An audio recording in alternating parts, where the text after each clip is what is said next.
how do we, okay.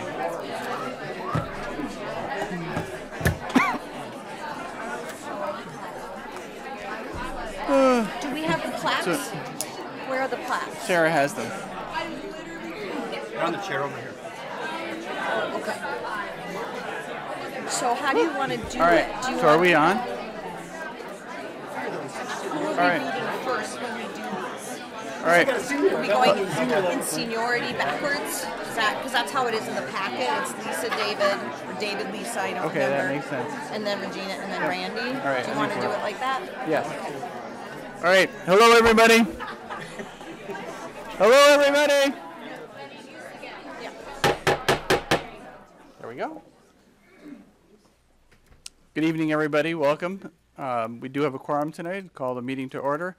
This is the regular school board meeting of December 11th, 2017. John, could you walk us briefly? So someone must have leaned. Leaned on the lights. There we go. One more. There's more. One more light. Nope, the other way.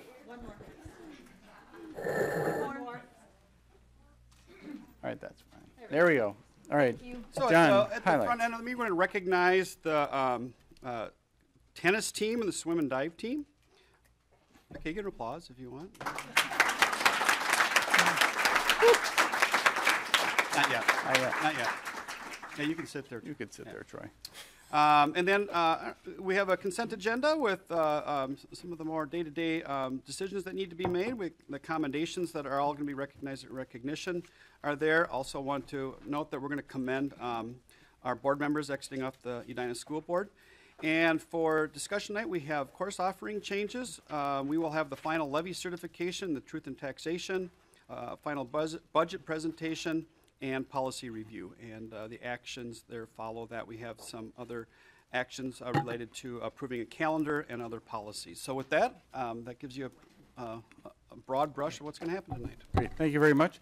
So the first we have is approval of the minutes. Can I get a motion to approve the November 9th, 2017 work session minutes and the November 13th regular meeting minutes? So moved. Second. Are there any changes to the minutes? Hearing none, all in favor of approving the minutes, say aye. Aye. Any opposed? Motion carried. We are on to recognitions. And our first is going to be the Edina High School girls tennis team. Troy, are you going to take over at this point? I'm going to try. It sounds like it's on. Probably turn it off. Okay. There we go.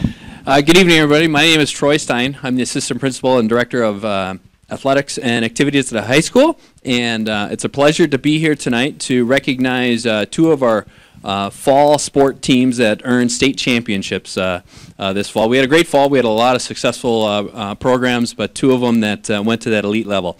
I'd like to ask the girls on the swim and dive team to come on up, and the coaches as well. Why don't you come on up in front here? Form a line.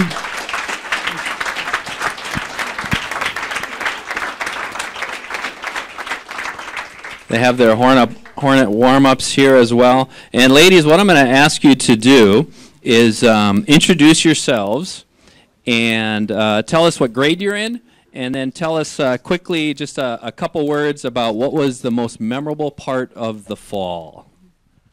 And then just pass this down the line. Okay. Hi. Is it on?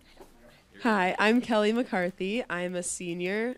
And one of the most memorable parts of the fall was probably when, just the bus rides back and forth from the meets. We bonded a lot.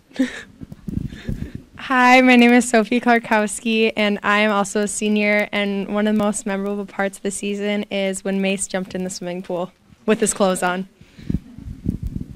Hi, I'm Ramey Jones. I'm a senior, and my most memorable part of the season was when we had our senior relay at the Breck meet. It was really fun. Hi, I'm Katie Murphy. I'm a sophomore, and my favorite part of the season was just all the meets. Hi, I'm Megan Phillip. I'm a sophomore, and the most memorable moment was probably winning state for the second time with this amazing team. Hi, I'm Brecken Merkel. I'm a freshman, and the most memorable moment was probably our freshman relay. Hi, I'm Carson Swanson. I'm a sophomore, and my most memorable moments were the bus rides as well. Hi, I'm Ashley Post. I'm a senior, and my most memorable moment was the bus ride home after the state meet. Hi, I'm Addie McCuskey. I'm a junior, and my favorite part of the season in the fall was being able to hang out with my best friends every day. Hi, I'm Sophie Curran. I'm a freshman, and my most memorable part of the season was also the freshman relay. Hi, I'm Katie McCarthy. I'm in 7th grade, and my most memorable part of the season was getting to know more new friends and having lots of fun. Hi, I'm Lily Gremmels. I'm a freshman, and my most memorable part of the season was the freshman relay. Hi, I'm Emma Bertelman, and my favorite part of the season was the Tonka dual meet. Hi, I'm Easton Jones. I'm an 8th grader, and my most memorable part of the season was sitting out in front of the U at the Maroon and Gold meet. Hi, I'm Caroline. I'm a junior, and my most memorable moment was the bus ride home from state. Hi, I'm Claudia Chang. I'm a freshman, and the most memorable moment was our freshman relay. Hi, I'm Natalie. I'm a junior, and my most memorable moment was getting ready for school and eating breakfast in the cafeteria after morning dryland. Hi, I'm Nora. I'm a sophomore, and my favorite moments were all the team dinners and parties.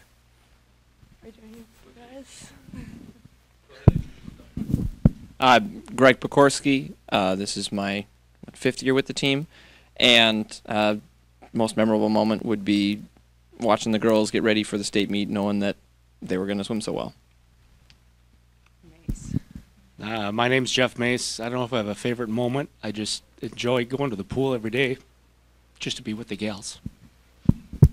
Hi, I'm Tracy Virgo, and I agree with Mace. I have a whole season of favorite moments, but it's mostly just being able to hang out with these great girls. How about a big round of applause for the girls swim and dive team?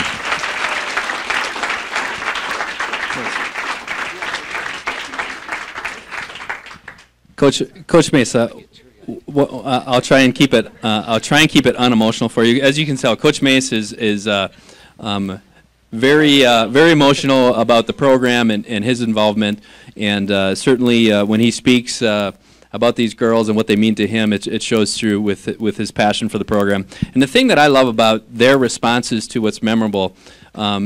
It wasn't so much about winning the state title. It was about the time together, and we talk about that a lot with our coaches and our staff. But Coach Mace, if you can just touch on, you've had a few state titles, you've had some really good teams. What's something that's special about this program that stands out from the past? Well, I'd have to say from top to bottom, we have 87 girls swimming and diving at the same time at the pool, and every practice is a joy because they're encouraging each other all the time. I know I give them very difficult things to do during practice, extremely difficult. And our diving coach does the same thing, and they're constantly high-fiving, encouraging each other, and it's a real team atmosphere for all 87 gals and 5 coaches. Thank you very much. Great job. It's great to have you. Great to have you here tonight. Let's get a team picture here together. Let's line up and squish in. Back up a little bit here. You gonna present? Oh, here we go. I got it, or you got it? All right.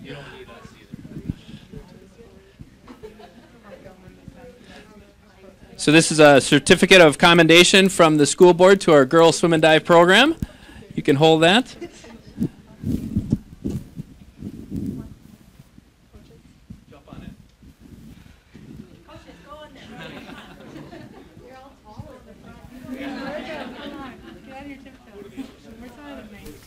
Taller than me? I'm getting old. I'm shrinking.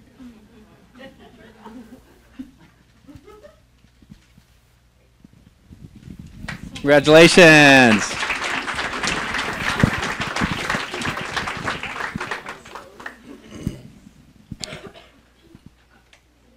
All right, next let's welcome our girls tennis program. Come on up, athletes and coaches.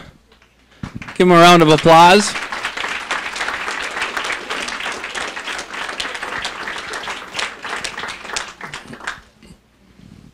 Well, welcome, ladies. Again, why don't you introduce yourselves with your name, your grade, and one aspect of the season that was very memorable for you.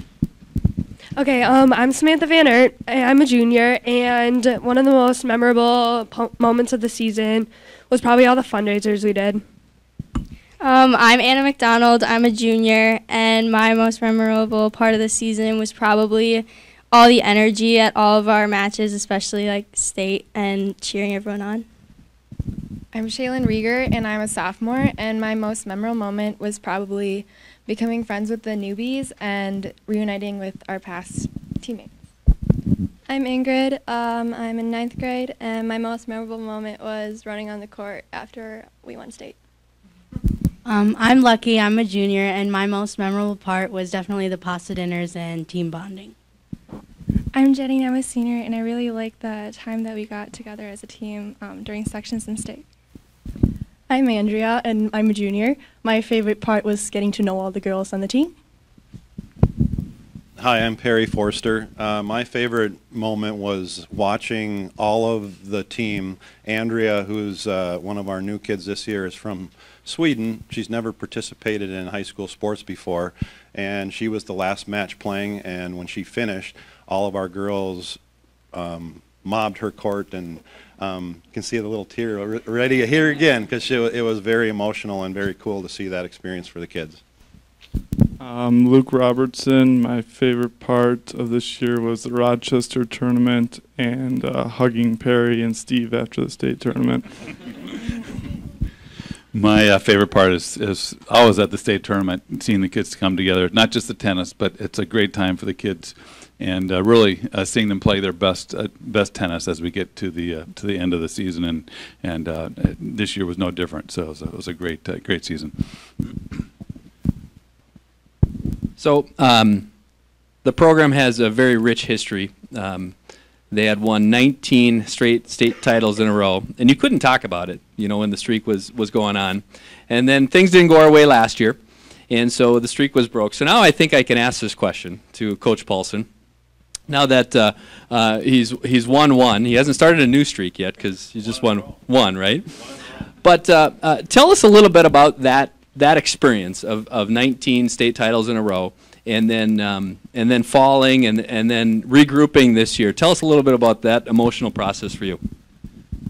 It was certainly nerve-wracking, and nervous, and the kids certainly felt it. And but nonetheless, the kids really worked hard throughout all those years to make the next year even better.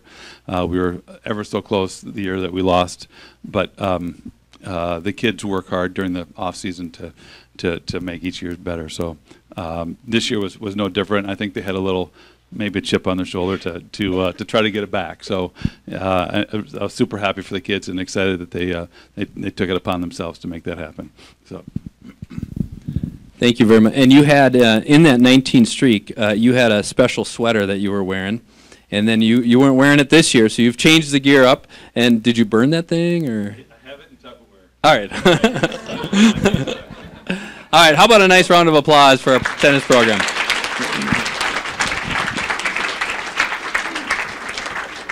All right, let's form a nice little group picture again here. Coaches, come on in. You can hold this in the center.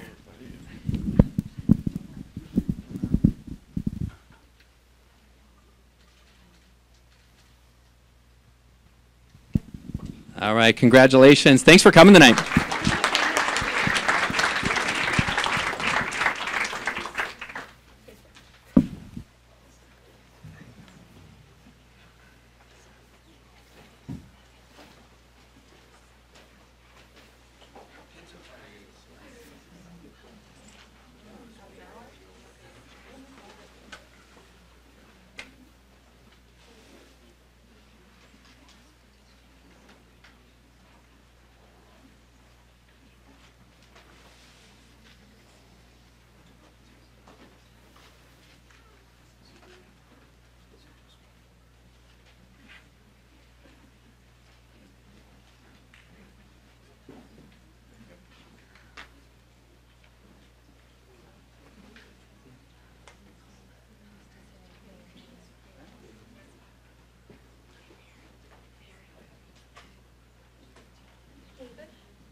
We would like to take a moment to recognize some outgoing board members. And first, we're going to recognize David Goldstein.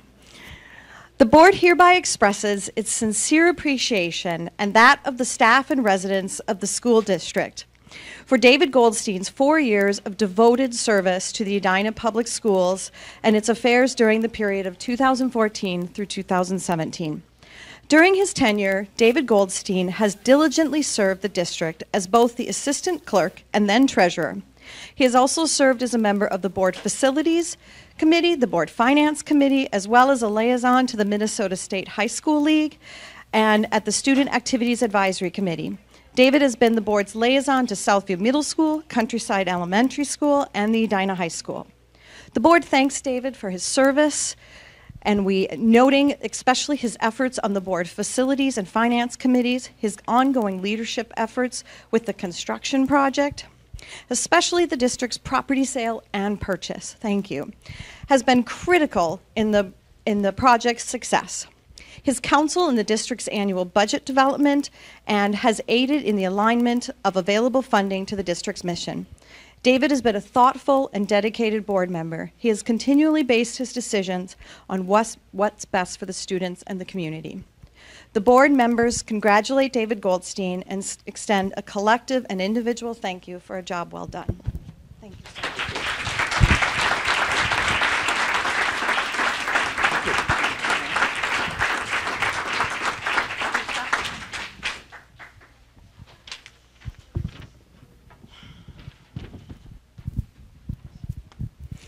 Lisa O'Brien. The board hereby expresses its sincere appreciation and that of the staff and residents of the school district for Lisa O'Brien's 4 years of devoted service to the Edina Public Schools and its affairs during the years of 2014 through the end of 2017. During her tenure, Lisa O'Brien has diligently served the district as assistant clerk. She has served as a member of the board policy committee, facilities, and teaching and learning. Lisa has been a board liaison to the Community Education Services Advisory Council, Gifted District Advisory Team, Mental Health and Wellness Advisory Team, Parent Leadership Council, Student Services Parent and Staff Advisory Committee, Student Activities Advisory Committee, and the World's Best Workforce Committee. Whew. She has been the board liaison to Valley View Middle School, Early Childhood Special Education, and Highlands Elementary. The board thanks Lisa for her years of service, noting especially her efforts on the board committees. Her active involvement in several district advisory committees ensured all district voices were valued as recommendations were developed and decisions were made in the district. Her insights and input in the board, both on teaching and learning and policy committees, were instrumental in advancing personalized learning through programming and policy.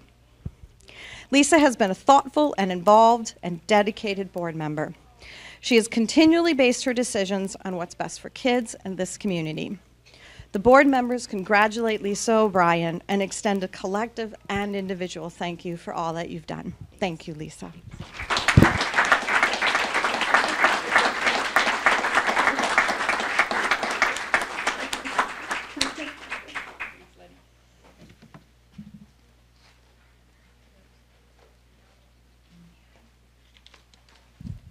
Regina, you're next.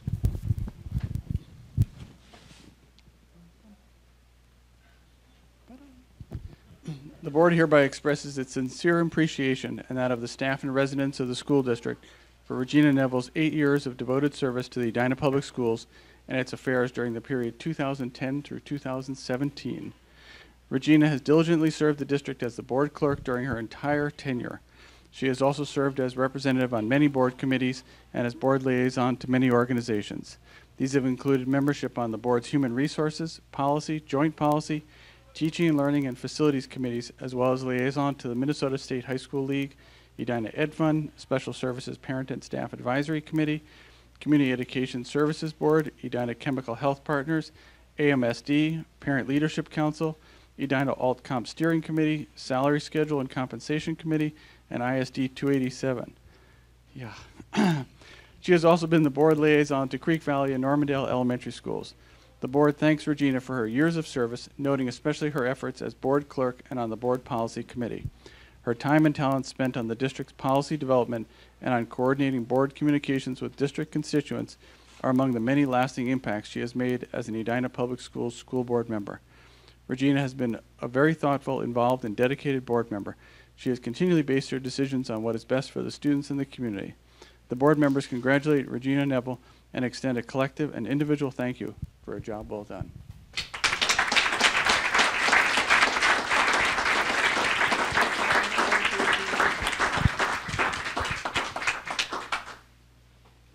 We're going to take a half-hour break while we go through Randy's 16 years.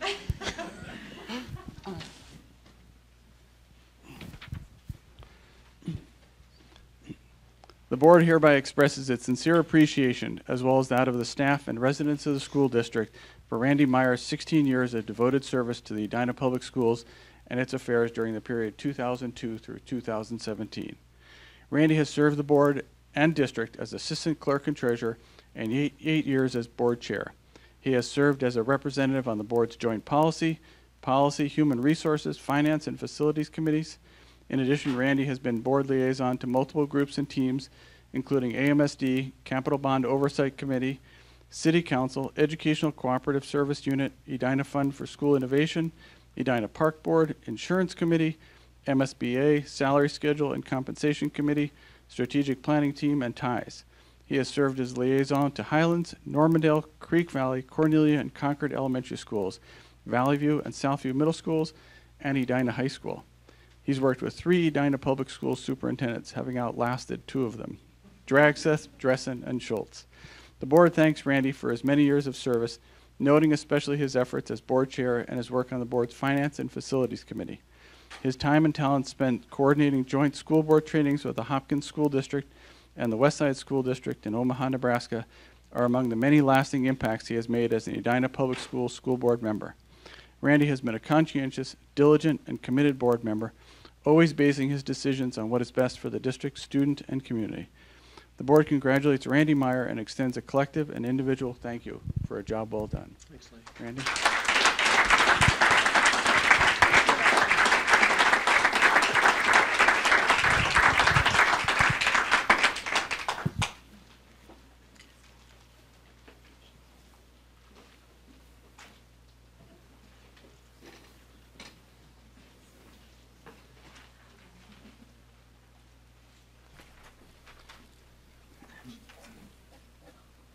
Next, we have hearings from members of the audience. Again, I would remind people to keep their comments to 3 minutes. Please do not make comments about individual persons, staff members, board members. If you have complaints about particular individuals, those should be directed to the superintendent outside of this particular meeting. If someone has spoken on one of the topics that you're going to speak on, if you could then keep your comments a little bit briefer and just reference the other one, that would be great. We're going to start with Chelsea Inat. Welcome. Thank you. Okay, this one? Hello? Okay. First of all, thanks to all of you for serving on the board. My name is Chelsea Inat, and I have 2 daughters at Highlands, and I have a son in pre-K. I'm here tonight to discuss class size. Last year, our daughter spent her 2nd grade year in a class with 28 students. The district recommended instructional class size for 2nd grade is 21 to 25. I volunteered for math on a weekly basis, and I observed the direct disservice that class size played in the classroom. 5 to 10 students alone could have benefited from one-on-one instruction, and the remaining students were rarely given feedback other than to say that their work is correct. Our excellent teachers and paraprofessionals are only capable of so much. Sheer class size did not allow for individualized learning, and parents were concerned.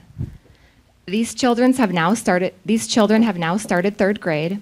The district has a recommended instructional class size of 23 to 26 students. Highlands has classes of 29.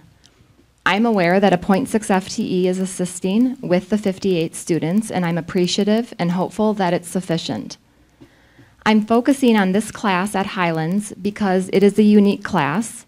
3rd grade is a crucial year, and I've had the most direct observation of these students. Unfortunately, every class size at Highlands, with the exception of second grade, exceeds the recommended numbers. Construction is underway at Highlands, and there are no plans for expansion of classrooms.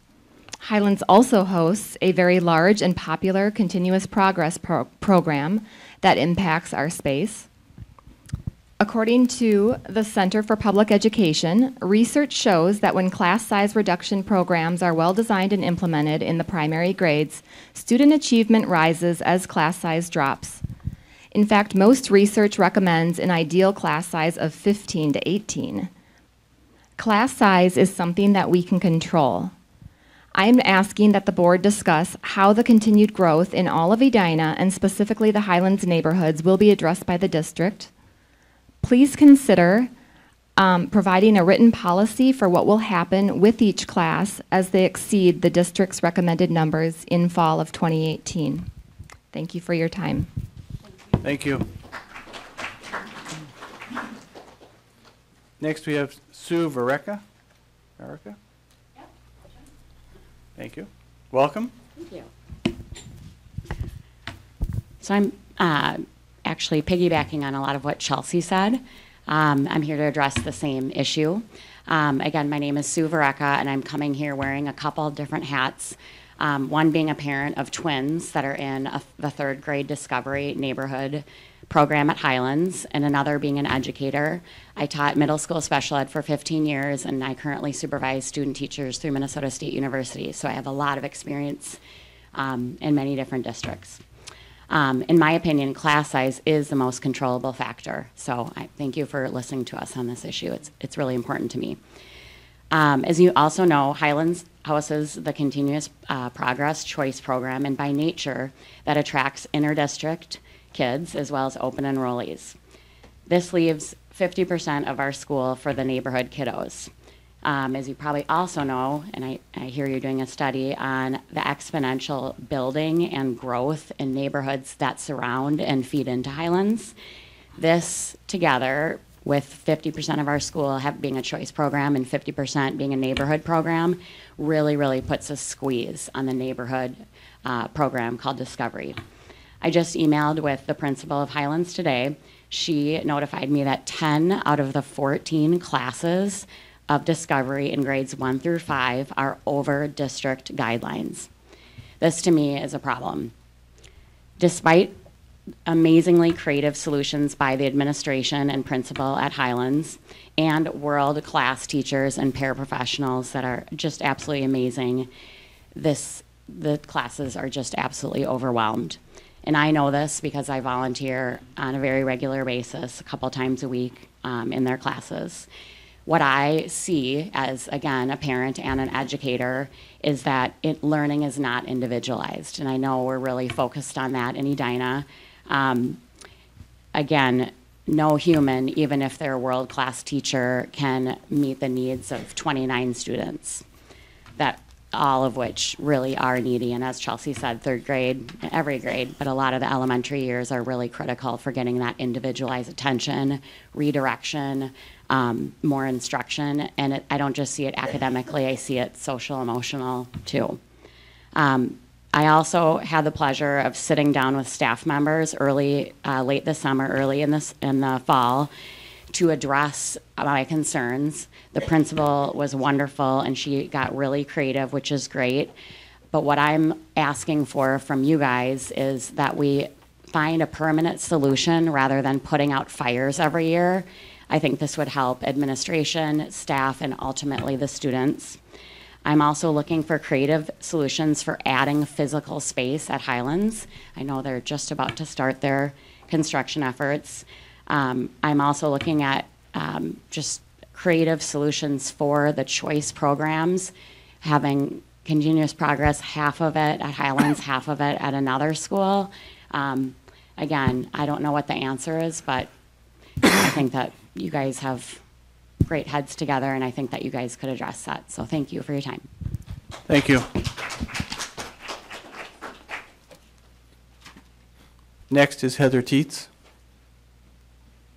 There you are, Heather.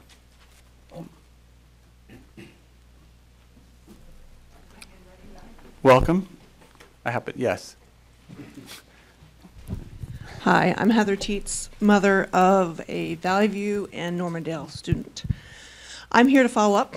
I had been asking questions about some information that enriched courses would not be offered any longer in the middle schools. I met with Dr. Schultz and Dr. Smazel and got a commitment that at least through 1819 there would be enriched courses offered in the middle school. And we only have a commitment to keep the gifted math and reading classes in the elementary through 1819. So I'm here to ask the board for a continued commitment to those gifted programs and those enriched programs. And I'm also here to say that if you have younger kids or if you have an interest in this, to people out there, that you need to educate yourself and you need to start advocating for your students. I have people stop me in the schools. I have people stop me in the grocery store. I have people stop me at ball games. I didn't know you could become a school board meeting YouTube star, but if those people, if everyone isn't here advocating and emailing and speaking to your school board members and speaking to your administration, then it just sounds like it's a small group of us that are a very vocal, articulate minority. But you all need to educate and advocate and get here. So that's that. And then when I was looking at the agenda for tonight, I saw course ads and drops, and I saw the AP seminar ad for English in grade 10. I did not see a drop for pre-AP English grade 10.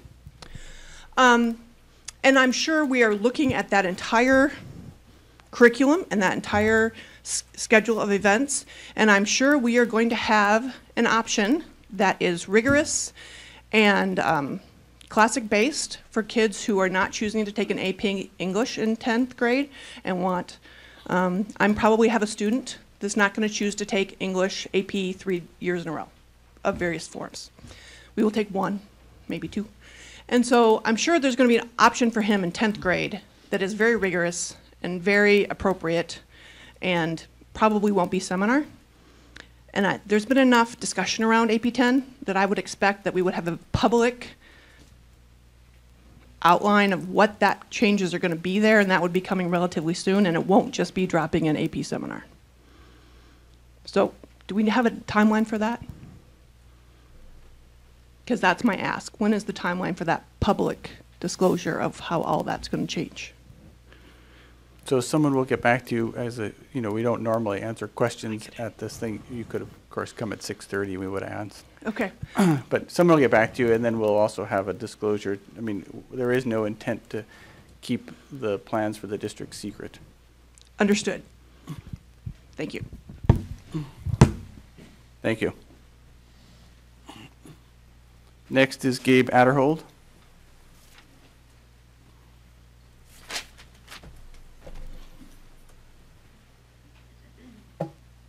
Welcome. Thank you.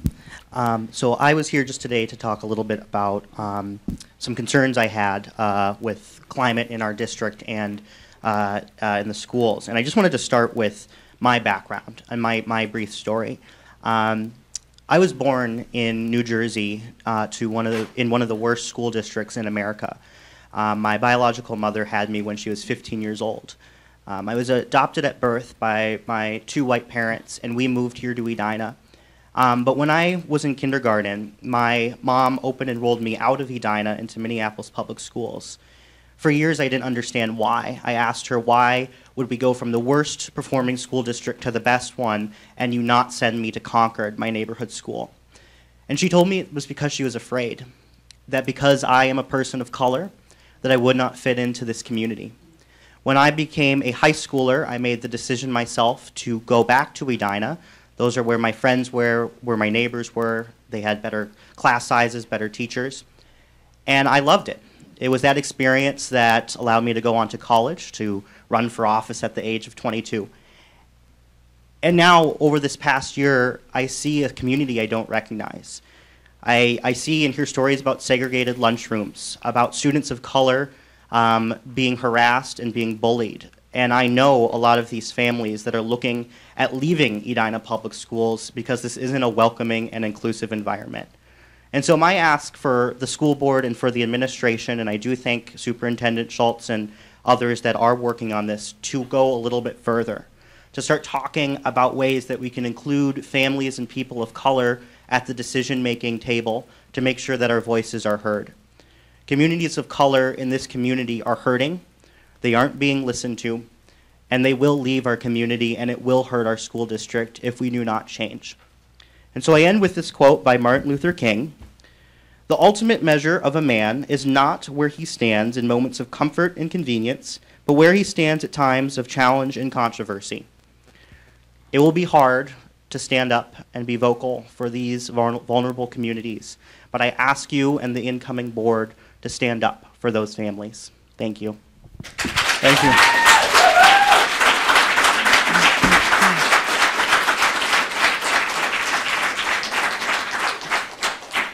Next is Pam Belabushka-Ray. Where are you, Pam?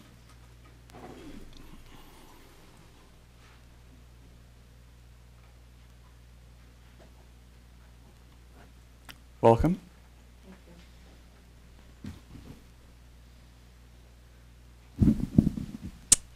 Hello, board. Thank you to the board members who have served for so long. Appreciate your service and wish you luck as you move into our community and continue participating and contributing. I'm Pamela Belabushko-Ray. I am the mother of 2 students here in Edina. I'm actually not here on behalf of myself, my own comments. I am here to share the comments of an Edina student. So I'll read a letter. Hello, everyone. My name is Jamise Harvey. I'm sorry I couldn't make it to the meeting this evening. Unfortunately, I have practice. I am a student of color at the high school and a student leader. What I wanted to talk about is the YCC suing the principal and the district. But now they want me to leave it in the school's hands, and I will. The thing that I want to say is that we need to start addressing and acknowledging the racist things that keep happening in Edina High School and in the Edina community. If we don't do something now, Edina will be going back to its old ways. I have a vision that Edina can be a great community where neighbor will love neighbor, and where people of all different races, genders, sexuality, religion, and disability can feel like they are loved and that they have a shoulder to lean on. It isn't a political thing anymore. It's about what you stand for as an individual and how you treat the next person who is different than you. The students of color and I need your help. Help us unite and thrive, and let's show what the future of Edina can be. We need to start having uncomfortable conversations. If you can be racist, you can sit down and have a conversation with the person you're discriminating against. We need to get everyone to have a conversation so that we can all have an understanding of each other. I will do everything that I need to do to bring the people in Edina together, but I expect you to do your part. Thank you for listening, and have a great evening. Thank you.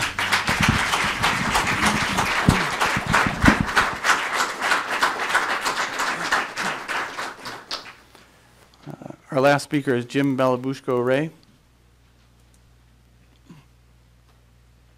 Welcome. Grab a microphone. Hi there. Thank you very much for your service, everybody. Glad to speak to you today. So I'm Jim Belabushko-Ray. I have 1 student at Highlands and 1 at Edina High School. Kids learn a lot from us, and I don't really think any kid starts out life thinking that they're better than anyone else, and no child should be born racist or elitist. It's something that they learn.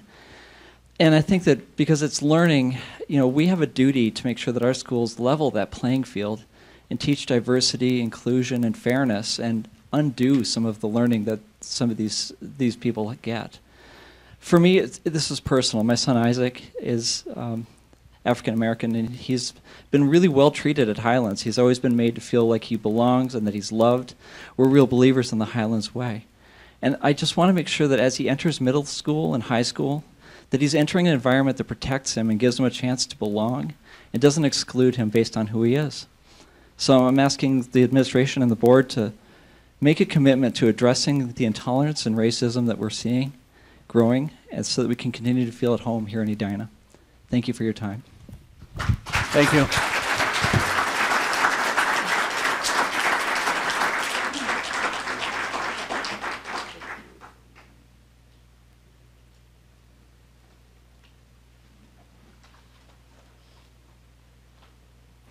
Thank you very much to our speakers. We do appreciate the input.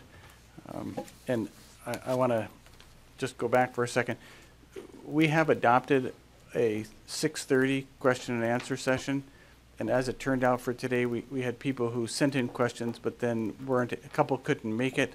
And then a couple decided, I think, not to come. But I just want to remind people that the format that we've just used is one where you can make comments to the board. It's not our practice to respond to those comments. But there is the 6:30 session where you can make comments, ask questions, and get responses. The requirement is that you submit your question 1 week in advance so that we actually know what the question is in advance and are prepared to respond to it. So again, I would encourage people to both continue to come at 7 o'clock and to come at 6:30. With that said, we will move on to the consent agenda. Are there any items to remove from the consent agenda? Hearing none, can I get a motion to approve the consent agenda?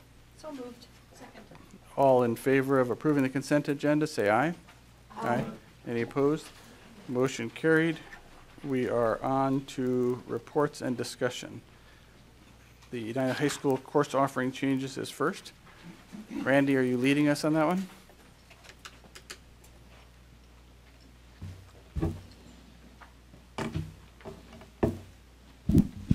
Good evening, Chair Wallen-Friedman, Superintendent Schultz, school board members, community members, good evening. I want to go through some of our proposals for some of our new course offerings for the 2018-19 school year and some of the work our staff has done around proposed changes to some of those said courses. So I'll start off by saying that the purpose of the presentation tonight is really for information and for dialogue and discussion. Certainly take questions that you have about the courses and take those back to staff as I'm able to answer or not answer questions that you bring forth. No action is required this evening, as that will be part of our January agendas to take action on these course proposals. The timing of this is such that we hope to meet our registration needs in February. Students will be registering for classes, so the idea is we bring forward the new course proposals in the fall, the course changes in the fall going into January, finalize those, they go into the registration guide, and then they're available for our students to select from for their course sequence and pathways. So I just want to take a few minutes to review our current high school graduation requirements, talk through for a few minutes some of the new course proposals and a few of the course changes and drops that are in progress. I like this. I don't even touch it. It moves. So an English requirement across the state is 4 credits or 4 years. Note that in Edina we have this wonderful doubling system. So 1 MDE credit, or Minnesota Department of Ed, equals 2 Edina Public Schools credits. So there's our formula for conversion. And if we look at math, we have 3 credits required. That translates to 6 credits required at the high school.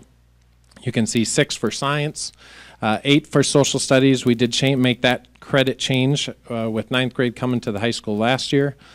Art and fine arts, we have a local requirement that's a little bit above what the state requires for art and fine arts. The same can be said for physical education. We valued physical education in this district, and we've said we want a couple of experiences there for local credit. The same for health. And then last year what was approved is a capstone graduation requirement, and we came back we said that we would come back and begin to define that more specifically. 9 credits of electives and then 43 credits required for graduation. For students, in the schedule that they have at the high school, they have greater opportunity to take additional classes than they've had in the past. With our previous schedules, and when ninth grade was at the middle school, they had an opportunity to take about 52 credits in their course sequence before graduation. And now with the high school schedule that we went to, across 4 years, they have opportunity to take about 54 to 56 credits. So our students have gained some enhanced opportunities at the high school thanks to that schedule. So the first course that I would like to start with is called College in the Schools Education. This is a CAS course being offered from the FACS department. What is unique about this course is that it's part of the Entry Point project at the University of Minnesota. The Entry Point project is something that several departments at the University of Minnesota participate in with the goal to broaden the students that it serves. So part of what they do is they recruit a diverse group of students to participate in those courses. We do currently have an elementary education second semester course that we offer students. So it's an opportunity to explore education as a career opportunity. And we started offering that, I think last year was the first time that ran, and we had one section of students. So this is similar to that course, but again, it's affiliated with the University of Minnesota through College in the School. So what kids could do is they can earn college credit as through this opportunity. There are two actual course offerings, so each one would be a semester, so potentially it could be a year of offering. What we would do is we would be recruiting a diverse group of students for the course. The benefits include a partnership with the University of Minnesota, University of Minnesota curriculum, resources, and training. When we look across our teaching staff, we know that increasing the diversity of our teaching staff is a goal as a school district. We know that our teaching staff doesn't currently reflect the diversity of our student population, and that's a goal that we have to increase that. In our partnership in talking with universities, we know that the candidates that are headed into teaching and education can be enhanced through a more diverse group pursuing education as a career. And so we're excited about the potential to partner with the University of Minnesota on this unique course offering.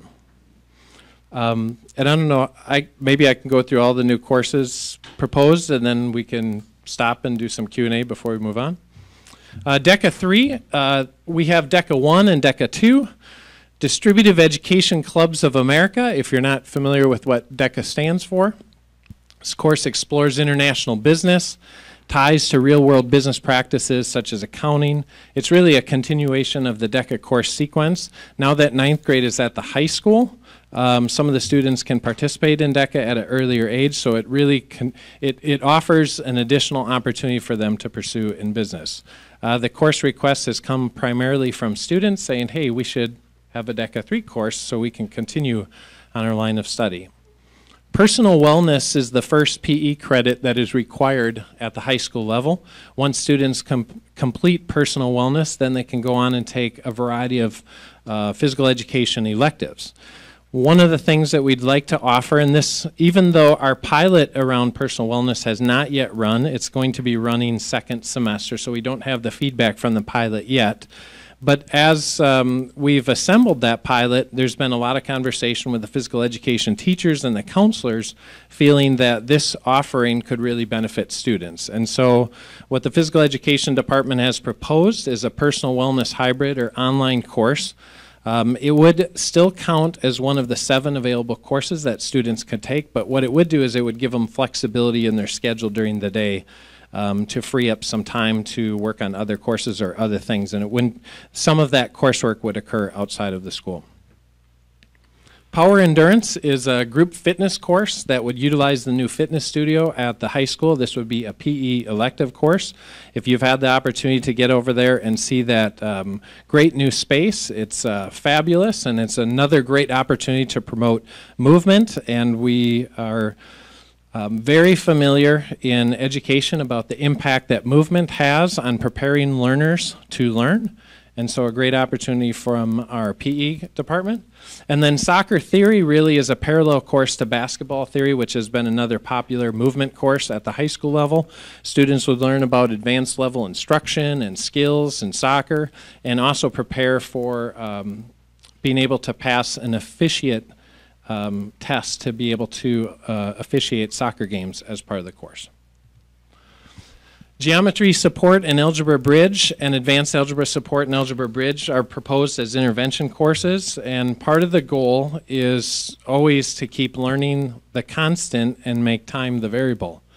And in many ways in school, time is the constant and learning becomes the variable. And part of the design of these intervention courses is to partner them with the core course, the first one being geometry, the second one being advanced algebra support, so that we can create more time in a student's schedule through a block of time, and therefore help with that student's learning for those different content areas. Human geography was proposed last year as part of the social studies update, and we said that we'd bring the course description forward, which you have in your packet. And human geography is really about how culture shapes characteristics of regions in the world, and how human activities are modified and shaped by the physical environment. Cantemus Choir is an opportunity for students in grades 10 through 12. These students would be auditioning for this upper level choir. This would be for tenors, bass, and baritone singers. This is comparable to what the soprano and alto singers have available in the choir department. And then Link Crew Leadership would be a semester course elective for students to pursue leadership development and leadership opportunities. There's a national Link Crew leadership curriculum that would be utilized for the course.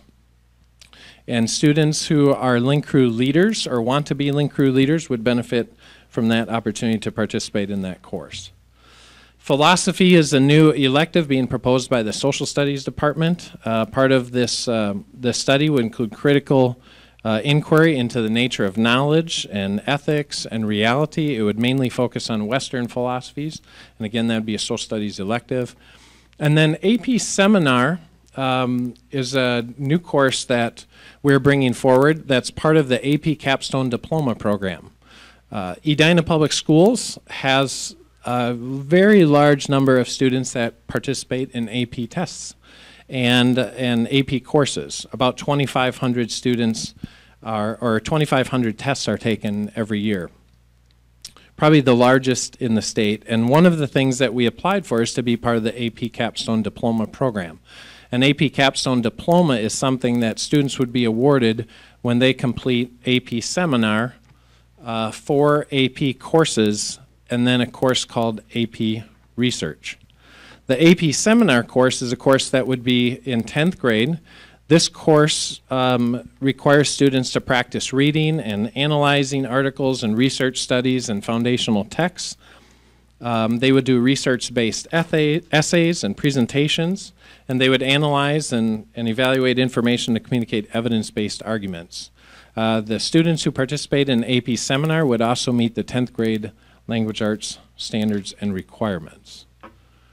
And with that, I'm just going to pause before I go on to a couple of the other ones and see what questions our board has about proposed new courses for this year.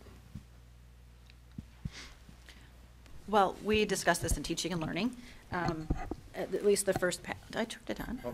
That's okay.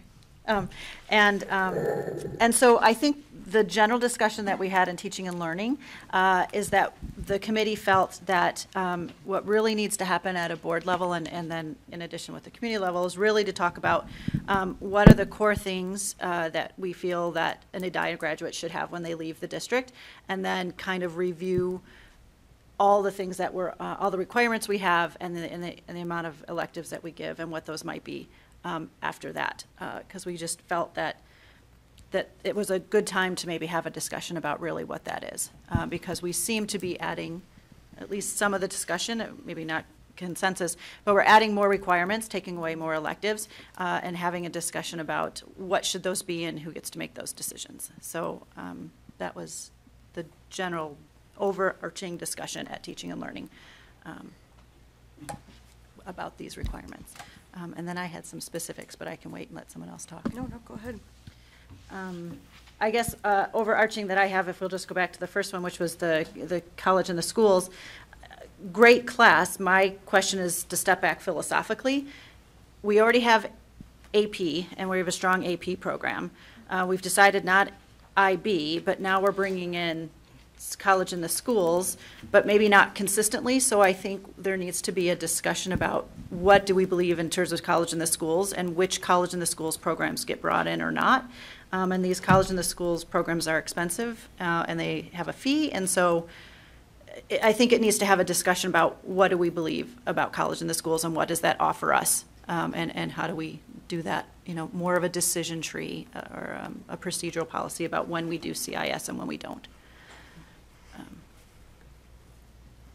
I'll wait for my next thing. We also talked a little bit about Link Crew leadership, and just because that was a new program that just started this year, and what that would actually look like in practice, and is that kids, will there be enough room to offer that class to all the kids who want to be part of Link Crew, and is there any kind of a process becoming part of Link Crew versus taking the Link Crew leadership course? So that was something we had kind of discussed. And then same with like personal wellness online, looking at how that works, because there was some discussion that possibly if you're that high overachieving student who looks at it and goes, excellent, now I can take 7 classes and personal wellness online. But it does actually say, I think it will say in the course description that you cannot do that. So I think we were just concerned that it looks as though it's an online offering, but it does not alleviate a spot in a student's 7-period day. So they couldn't, take then 8 credits that semester. And human geography being new, still looking to just see what that's going to be like, what that's actually going to look like, but that is a state requirement, correct, Randy? Correct. That we are now adding to our list. Correct.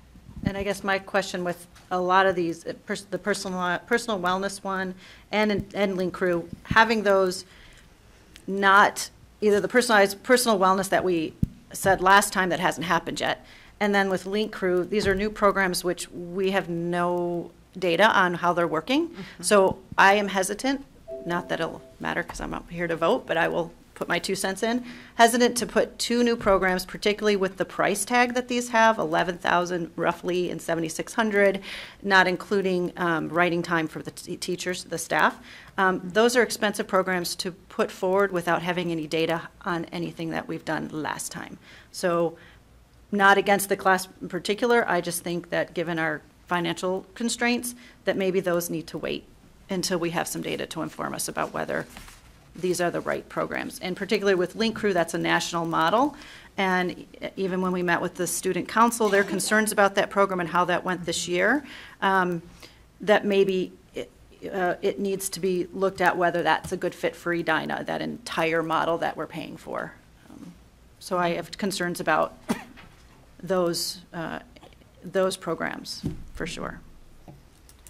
And Randy, when we talked about AP seminar in teaching and learning, this is going to be a 10th grade option. Is it, I guess, is it a full replacement of pre-AP 10 if a student chooses to do that for the entire year? Yeah, that would be correct. Okay, and will it still be able to cover, since I know some of it is supposed to be working on learning about research and writing in that regard, what about the other portions of language arts that are, in terms of reading and analyzing, writing, how will kids still get that through this option? Using it as a replacement for a required language arts course is not a unique design element to what's being proposed. There are other schools that have done a very similar thing, both inside and outside of the state of Minnesota. There are schools in our 21st Century Consortium that have done the exact same thing. There's also a local school. We went over and visited Armstrong High School that had this kind of a structure to it. So looking at the flexibility and the nature of the course, but also the focus around critical literacy, reading, writing, communicating, presentation, oral, written, etc. The the leadership felt that this was the best place and best opportunity where students would still be able to meet the language arts standards, but it would also then provide another pathway in that route. And then alternatively, we talked a little bit about some of the first steps we're taking for looking at pre-AP 10 and how that may look potentially next year. There's a committee that's going to be working on that?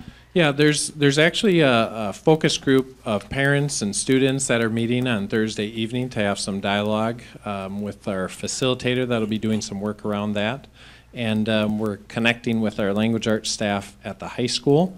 This is a course that we've continued to work on and adjust and modify for many years, as you know. And we want our courses, of course, to meet the needs of all of our learners that we have in our school system. So part of the conversation is to really review the goals of the course, how well those goals were achieved or not achieved, and what we want that language arts experience to look like moving forward. Thank you. I have a little bit different set of questions, but first, thank you for your work, and I know that there are a lot of additional staff members who have shared that workload with you, so thanks to all for exploring some additional options. Just in general, what I would find helpful, and I know that this will be reviewed next month, I won't be able to review that with you, but maybe some standardization of presentation to answer some key questions, some of which have been raised tonight, but to give a sense of placement for where the courses fit. Are they graded, not graded? Which department do they represent? Which standards do they meet? Which competencies do they meet? Is there a rubric? Is there dual credit offered?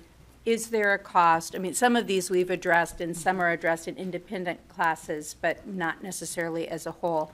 I think there's also an important distinguishment between a replacement and an alternative path. So when it comes particularly to language arts, but this is not exclusive to language arts, there's more than one way to meet our district requirements. So there's a choice, and I think it's important to honor that there is a student choice, and instead of looking at it as a replacement, which may have a different connotation. And then the only other comment that I'd like to make is gratitude for the task force that is looking at pre-AP 10 and some of the concepts of that course, and just ask that some of the concepts that the course has been able to address in terms of voice and everyone being able to see themselves as part of a Dyna and our community, that expand, that we not lose it. I think this is critical. It is a key component of that course, and we do have that opportunity to explore how can this be addressed throughout all of our curriculum and not just through one course. So thanks. I guess I've been, so the last year or so I've sort of been trying to step back and really say, I'll say it again, I think it needs to have a larger 30,000 feet discussion about our philosophies about choice. So we have not had a choice in language arts for 9th and 10th. There has been no choice.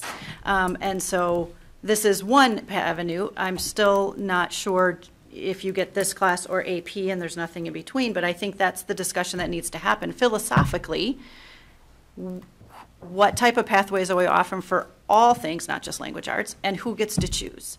And right now, we've had limited choice, and generally speaking, sort of the administration chooses, and little for the student or family to choose, and in some places, no choice. So it's more, why do we have choice in science or math, but not language arts or social studies, and why at some grades and not at others?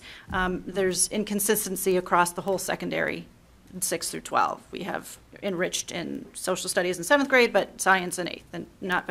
And so I think we really need to have a discussion about what do we philosophically believe about that, what does the data show us that helps people, and then how can we do that that's sustainable financially and staff-wise, and then also then what goes off the plate, because we keep adding and not a lot disappears. And even when you look at today's 3 classes are going, but one's really not, and we're adding, it's just a lot more. So I just think, when I look at this stuff, I think we need to have some really high-level discussions about philosophically what we believe. Yes. And that includes staff and parents and kids and administrators and everybody. So there's my 2 cents. I want to start with the idea about how much we're requiring versus electives. It's a lot on the slide, and the slide isn't even the whole story. As we've said in previous meetings, we said you need nine electives to graduate, but we know that you need more than 3 years of math, and you need more than 3 years of science, and you need 2 years of a language, which not every student comes to the high school already having. You need those things for a strong college application, which most of our students want. And so the state of Minnesota and the EPS columns are accurate, but we're missing the college look column. And that knocks those electives down even further. Even without the language, with that 4th year of math and that 4th year of science, 9 credits is down to 5. 2 years of a language, in case students haven't come to the high school with it, now you're down to, is it just 1 at that point? And then, now granted, you do have more options for classes than are listed here, because the 43 credits, those are the required, but as you mentioned, you could take 54 to 56 possible. But if you at all have a specialty that's annual, band, another language, DECA, Project Lead the Way, suddenly just the opportunities to explore and find something new aren't there. And you either get to learn more about your passion or learn about something you don't know if it's your passion. And I think it's a little bit too bad. I know we've wrung our hands about this before, but one of the things I thought we found for a solution was the online hybrid PE class, that was online, and I thought it was going to free up an elective, and it doesn't. It lets you be a little more flexible with your class. So if there's a class that only meets a certain hour, you don't have to say, well, I've got to be in my mandatory PE or health class, but it doesn't let you sign up for 7 classes that are in your passion, and this is your 8th thing, it's online. And I don't know that we have to limit ourselves like that. I don't understand, and I haven't asked, I'm not a teacher learner, but I don't understand why we can't do the online course in addition to a full schedule, and that students find their way around that. Well, we certainly could, but it comes at a cost. And so the cost is staffing. And so when we get our funds from the state, they work for a 7-period day at the high school level. But as soon as a student takes classes beyond that 7-period day, they take an additional class. That's a cost to the school district. So the school district could say, the board could say, yeah, we want them to be able to take an online PE class and still have 7, but there's just a cost associated with doing that. And so the district would have to cover that cost. Well, to the extent that it might not be the best answer to pay that cost, then it's also not the best solution to requiring so much that students don't have that extra choice. Right, which goes to the point of us going back to discussing graduation requirements, because yeah, we've had this discussion many times. If you happen to be a music student and you want world language, your 6 hours, and you want your other 4 main things, your 6 hours are full for 4 years. So that leaves 7th hour only, and we've even talked about trying to encourage kids maybe not to take that 7th hour course. So it really leaves you very little room to no room for electives. And since the current 10th graders and above had that ability to actually have 8 courses in their 9th grade year, but now with the move, we're a bit more limited. So those kids are even limited once again. So I think as Lisa said, a 30,000-foot level, we need to talk about graduation requirements and where we as a district want to look at what does an Dyna diploma mean and what do we want it to look like, but who's making those choices, and that's the balance that's got to come, because you want an Dyna diploma to mean something, and we want to attach that meaning to it, yet we still want kids to have choice. And when we take a look at, like you said, that 3rd column, that would be typical kid wanting to go to a 4-year college, it looks different than the standards. So I think we have to have that discussion, which I think we've recommended in teaching and learning to bring back to the board, as well as discussing the competencies, which really should lead that into the discussion of graduation credits. Right. It should align. I've got a few questions, comments. First, I do agree with the statements about the graduation requirements, but that is on the school board's list of objections to discuss in the next couple of months, so I'm not going to repeat what everybody else has said. I also agree with the comment about consistency in course offerings. Again, I'm not going to detail everything.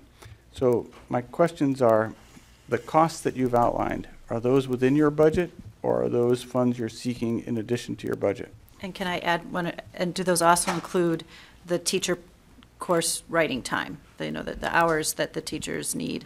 I don't know what they call it, but the Curriculum development. Course, yeah, because I see that's listed on here, curriculum planning time, 10 hours for instructor planning time, but I don't know if that's incorporated in this approximate cost. So one of the things that we ask staff to submit is estimated costs for new course design. And part of that is curriculum development, part of that is materials, part of it might be professional learning. So these are estimations given by our staff of what they feel they would need to get these courses up and running. I did have a typo I apologize for in the board packet under the link crew leadership. It was 11,000, not 1,100. All of these costs are within the teaching and learning budget that's allocated from financial services for us. We have a budget that helps support startup costs for courses, but then also helps support some maintenance costs that are associated with our curriculum review cycle. So we assemble a budget that that helps support those. Of course, we can't support an infinite number of courses. And there is a point at which we can no longer add courses because we need to maintain the courses that we have, both from a material standpoint, from a curriculum development and update standpoint, and from a professional learning standpoint. So that is another question, and that's probably a higher level question that goes back to the core things that any Dyna graduate should have before they leave us, and also the degree of choice that we want students to have as part of the learner experience across the secondary level. So to answer your question, Mr. Chair, these dollar amounts are factored into our budget. We try to accommodate that. That's part of what that budget is for, and these are the best estimates given by staff of the costs for those courses. And as you look at the budget costs, are these a priority for how you use your dollars? We would say that we reserve a dollar amount each year for new course design or curriculum development costs. And so we have dollars set for that, and we have it set in our budget, so we have those available for it. So it's a priority that we continue to innovate and try to meet the students' needs. I do think it's also important that we look hard at courses that maybe we can discontinue, because as some of these new courses come on, there are other additional courses I think we'll be able to remove in future years. And the two support courses, are they designed to assist students with the class they have already taken as well as the class they are currently taking? Is that what they're designed for? So for example, geometry support and algebra bridge is really designed to support students taking geometry, and so it's to be a support from when they were in algebra to provide them more time so that they're successful with geometry. So really they're taking it concurrently with their core course.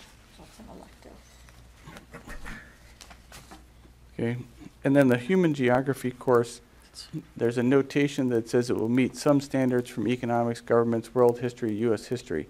So are we starting to create courses so that you could take like a few courses and meet multiple requirements? No, I think what they did, what the social studies team did, is they parsed out the standards that could be met in the human geography course, and they're just trying to identify those. So it's meeting specific social studies standards, but those standards have been bundled, and then they'll be under this human geography umbrella. And I can certainly, I apologize, I meant to bring a copy of those standards into this board packet. I can add that for our next round. Because I think that's my question with that, because that's a high price tag. And so if much of that class is in other classes that are already required, I'm just wondering if this is the best avenue to get those standards met with that high price tag, given that the state is also the one that's requiring us to have it. So I don't know. It's just, that's a lot of teaching staff work. I mean, that's tons of curriculum writing. The reason that the teachers proposed that is because they felt that this is an area of the social studies standards that weren't currently being met through our existing courses, and they felt it was a hole or a gap. We have the responsibility to meet the standards set by the state, and so this was the best solution proposed by the department as a way to meet those standards. Okay, that's helpful. All right, are there any other questions? Yes, actually. Okay. I had more questions about what AP Seminar is about. It's a relatively new offering from AP, and it seems to me like it's a little bit of a spread away from their specialty. They'd always said we can test out of a year of college in physics or in literature. And this isn't quite that. This is building towards the AP Diploma, which is supposed to be a mark of distinction. You'd have to do this course plus AP is research. So these are two courses that the AP College Board has come out with, saying if you do these two and you knock out a 3 at least on 4 or so AP classes, you can get an AP Diploma. And it just seems like we're pursuing that. And it doesn't quite ring to me as a typical AP class. I want to make that clear. That it already, my red flag went up when I saw that this isn't test out of a college course AP. This is College Board has a new AP idea. And I'm not quite sure that I see it as a literature class. And yet we're letting it test out of 10th grade English, language arts, which language arts was always literature and linguistics. So for a long time that was looked at very traditionally, a list of classic works. You're reading them, discussing them, interpreting them, you're writing about them, you're getting feedback on that writing, and you're focused on your grammar as well. And this seems like we've gone to something else. It's more of kind of even a prep for that research portion, because it's not AP research, it's seminar, which is a college, maybe even a grad school format, which isn't the same as college or grad school curriculum and education. And so I'm very wary of what AP seminar is going to do when we plug it in to our expectations for 10th grade English. I don't know that that's a great fit. And you're right, it's not unprecedented. There are other schools that have done that. There are also schools that have said, tell you what, it counts first semester as an elective, and then second semester you can get an English credit. And then there are some schools that say it's an elective. It's AP seminar. You do some research, you present some things. It's kind of a communications type elective, and they're not at all going to give you English credit. And so for Dyna to come along and say you can have a full year's worth of English credit raises the question to me, where's the role for literature in our English classes? I understand that we're not the first department to move away from a literature-based curriculum, but it concerns me that we're doing so. I think there's a role for text and literature still in this course. This course is more of a framework than it is a specific course. The design of this course is really about creating critical thinkers. It's about creating, enhancing a student's ability to create evidence-based arguments. So there's lots of ways to apply this particular framework that AP has proposed. And we believe that language arts is a good fit for the way that the framework can be applied, and at the same time students have the opportunity to meet those language arts standards. Of course, that curriculum work and that development has to occur, but we can certainly take the questions that the board has back to the group, back to our curriculum department, and try to answer those specific questions in a more thorough way that the board would feel comfortable either in making a decision one way or the other about how this would either move or not. Well, I get some of what you're saying, evidence-based arguments, but we do that in physics, and they do that in social studies. I mean, that's such a broad goal, it doesn't hit the literature in my mind. And same thing with some research and the presentation. I mean, we're on communications electives, but what about the role of having to read fiction or drama or poetry? What about the role of trying to read sometime in your 6 through 12 experience, and 10th grade's a great time to do it, along those books that are most likely cited by the AP literature exam, most likely that when you get to college, people are going to have read them. Instead of saying, I researched the role of technology in our society or the role of the future job force, which is interesting, but reading a Forbes article doesn't at all compare to my idea of literature, even if you can cite it and reference it. And so that's why the broad ideas of evidence-based arguments don't cut it for me. You know, and I think it might be that this idea is trying to be responsive to board concerns about the 10th grade English class, but I don't think it is responsive, because to me those concerns came from a question of where's the literature, where's the rigor, where's the list of books that are cited by AP, what's going on with this low lexile level. There was an idea that if you were to come up with a curriculum for an elective in English, a social justice elective, and you would look for books that spoke to the experience of people who were persecuted or had injustice done to them for protected category reasons, whether it be race or gender or LGBTQ identity or immigrant status or the experience of people from countries that were once colonized. If you came up with that list and you came up with that curriculum for social justice, it would actually look like what we decided every 10th grader has to take in Dyna right now. And one of the concerns I heard is that sounds like a good elective, but where is our mandatory literature class? And so to the extent that this is an off-ramp from the mandatory 10th grade experience we currently have, I don't think it meets the concerns of where's that intense, rigorous literature class. We have people saying, I'm looking for one online, and I found some good ones, or PSEO, or pulling out of the schools. But to the extent that that concern exists, this isn't responsive to it. And I think it goes back to what you said, Randy, which was going back to what our expectations of what a language arts class should be. What do we believe that it needs to entail or to encompass, and whether we have that, and what parts of it do we have that we want to retain, and what parts, for whatever reason, even if it's just inconsistency across teachers, haven't gotten addressed. And so I think I'm excited for the task force. But Mr. Chair, what I'd like to offer just a counter opinion, or perhaps a rephrasing of the question. I appreciate the questions and the detailed review of what the courses offer.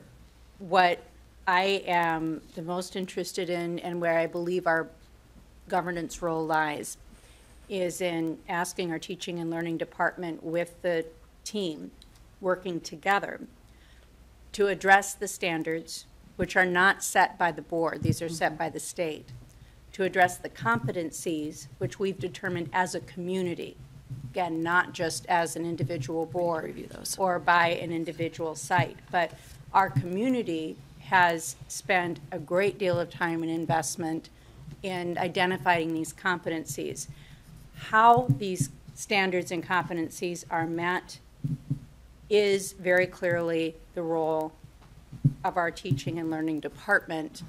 And yes, I agree that it should be clearly demonstrated that the courses proposed meet these standards and these competencies, and I believe that they are able to show that. So I think clarification is definitely a legitimate question, but more of the detail is relevant only in the context of the whole, and not asking an individual course to bear that burden of all rigor, all literature, all types, but looking at it with the students' pre-K through 12 experience. So I'd just like to offer that, and again, I appreciate the details in the background, but I do believe that perhaps the question that as a board can be clarified is just alignment to the standards and competencies. So thanks.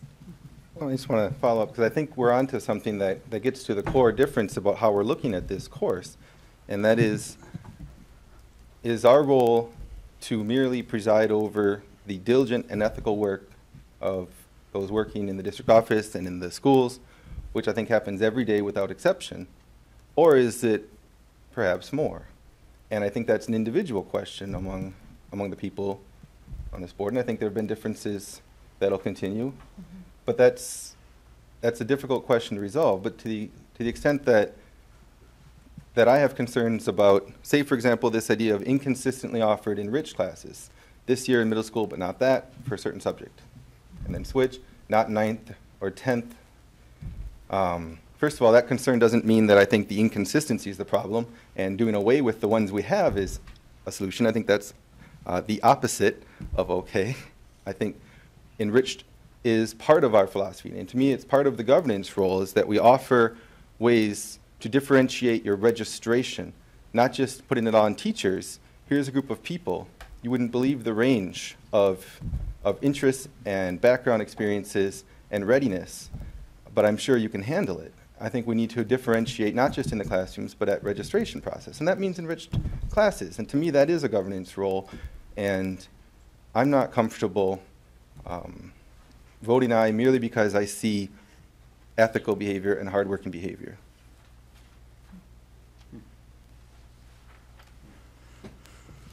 And we have talked, we have the language arts program for secondary is on the docket for review in, I believe, 1920. Is that correct, Randy? Or I would 2021? have to double check, but it's close to that. Yeah, it's Apologize. 2 years away or something. Yeah. But I think because we've, to some of what you're saying, Amir, you know, we've talked just about what is the full arc of 612 and making sure that, you know, it's literacy, it's grammar, it's writing, and making sure that our kids are prepared to go off to whatever they do after high school and be good communicators. That is one of our principles. And I think that we've heard some, you know, just feedback that we need to work on some of those areas, like whether it's grammar or punctuation or whatever.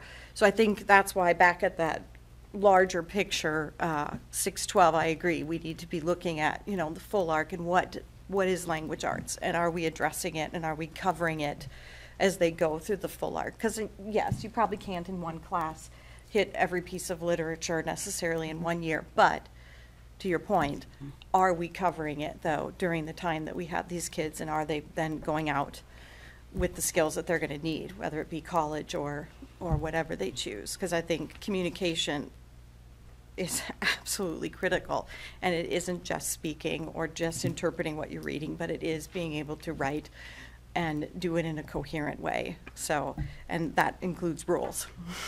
So I think it's something we need to address across the board. And I do think that this is something that's scheduled for a work session later in, well, early next year. So I think we could move on at this point. Okay, just a couple of course drops. College accounting is now going to be embedded into DECA 3, and so we would be dropping that as a course per the business department's recommendation. Advanced algebra prep would be embedded in the algebra bridge course, and so we would drop that, and standard stats now embedded in function statistics and trigonometry, affectionately known as FST. A few other types of course changes or course work that is occurring. We are developing course flowcharts to put in the registration guide, and what a course flowchart will allow families to do is kind of take all the text that's in that registration guide and turn it into a visual model or a visual picture and see how the courses flow visually. And so it's to create a graphic basically for each of the departments. So we're working on some of that. We're also, our counseling department at the high school is working on a program called My App that we would like to demonstrate to our Teaching and Learning Board Committee and bring back to the full board in February. What My App allows students to do is to create a digital personalized plan via the course catalog and create different types of course schedules based on requirements that they need to meet for graduation, or based on different kinds of classes that students might take to prepare for a college or university. So they can kind of build a picture of what their schedule can look like online. And it is it'll be a very powerful tool for families in planning course pathways for the 4 years as students progress through high school. So we hope to bring a demo of that back to the full board in February, during the time at which families would be using and participating in that tool.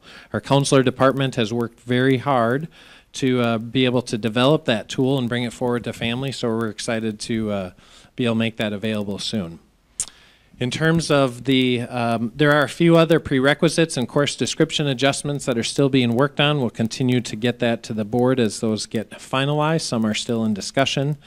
And in terms of Capstone, just a little bit more clarity around the Capstone pathway. The intent would be that AP Seminar would be that first course in the pathway. AP Research would be the final course in the pathway. The idea, the concept behind the Capstone requirement is students completing a capstone requirement for graduation would be an application of their learning and knowledge in some new or novel, innovative ways. And the Capstone Diploma program would be one pathway that students could go through, be our most rigorous pathway that students would go through to meet that capstone requirement. And they would meet that through the AP Capstone research course their senior year. The capstone requirement would be met as a senior in Edina Public Schools.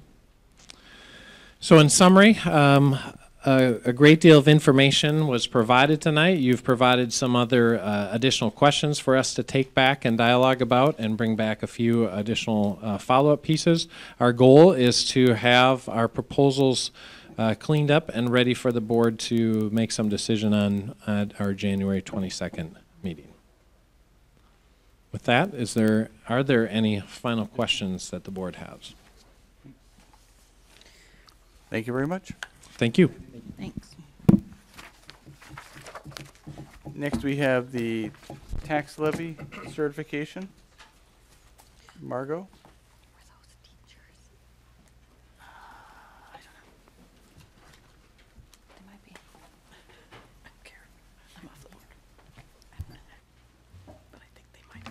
And Margot, this is a presentation where afterwards members of the public can ask questions? Yes, we're required to have what's called a truth and taxation hearing. So if there's any members of the audience that have questions, we have to have that public hearing component. So I just wanted to let people know in advance that there actually will be an opportunity to ask questions at the end of Margot's presentation. Sometimes there's actually ninth graders in the civics class asking questions. Not tonight. I've asked before. Not tonight. So. Good evening, Chair Wallen-Friedman, Superintendent Schultz, and School Board. Not sure I'm on the right. Oh, here we go. Okay. This is the final levy certification. You approved the preliminary levy in September. I'm happy to report that we had a successful vote on November 7th, and so those numbers are reflected in here. MDE, Minnesota Department of Ed, has been updated, and so we have the final levy certification to include some adjustments that we discussed at Finance Committee, which I'll go through those. Some of this, because we are required to have this truth and taxation hearing, I will go through just some of the basics of the levy certification and the school district levy. I know you're familiar with it, and maybe the public is more familiar with it because we have been out and about with our presentations for our operating referendum as well, so some of it may be review, but we are required to go through it, so I'll be as quick as I can. We do have several types of levies, one's voter approved, and then some that are set by state formula, and others that are set by the state but authorized based on local need and require state approval.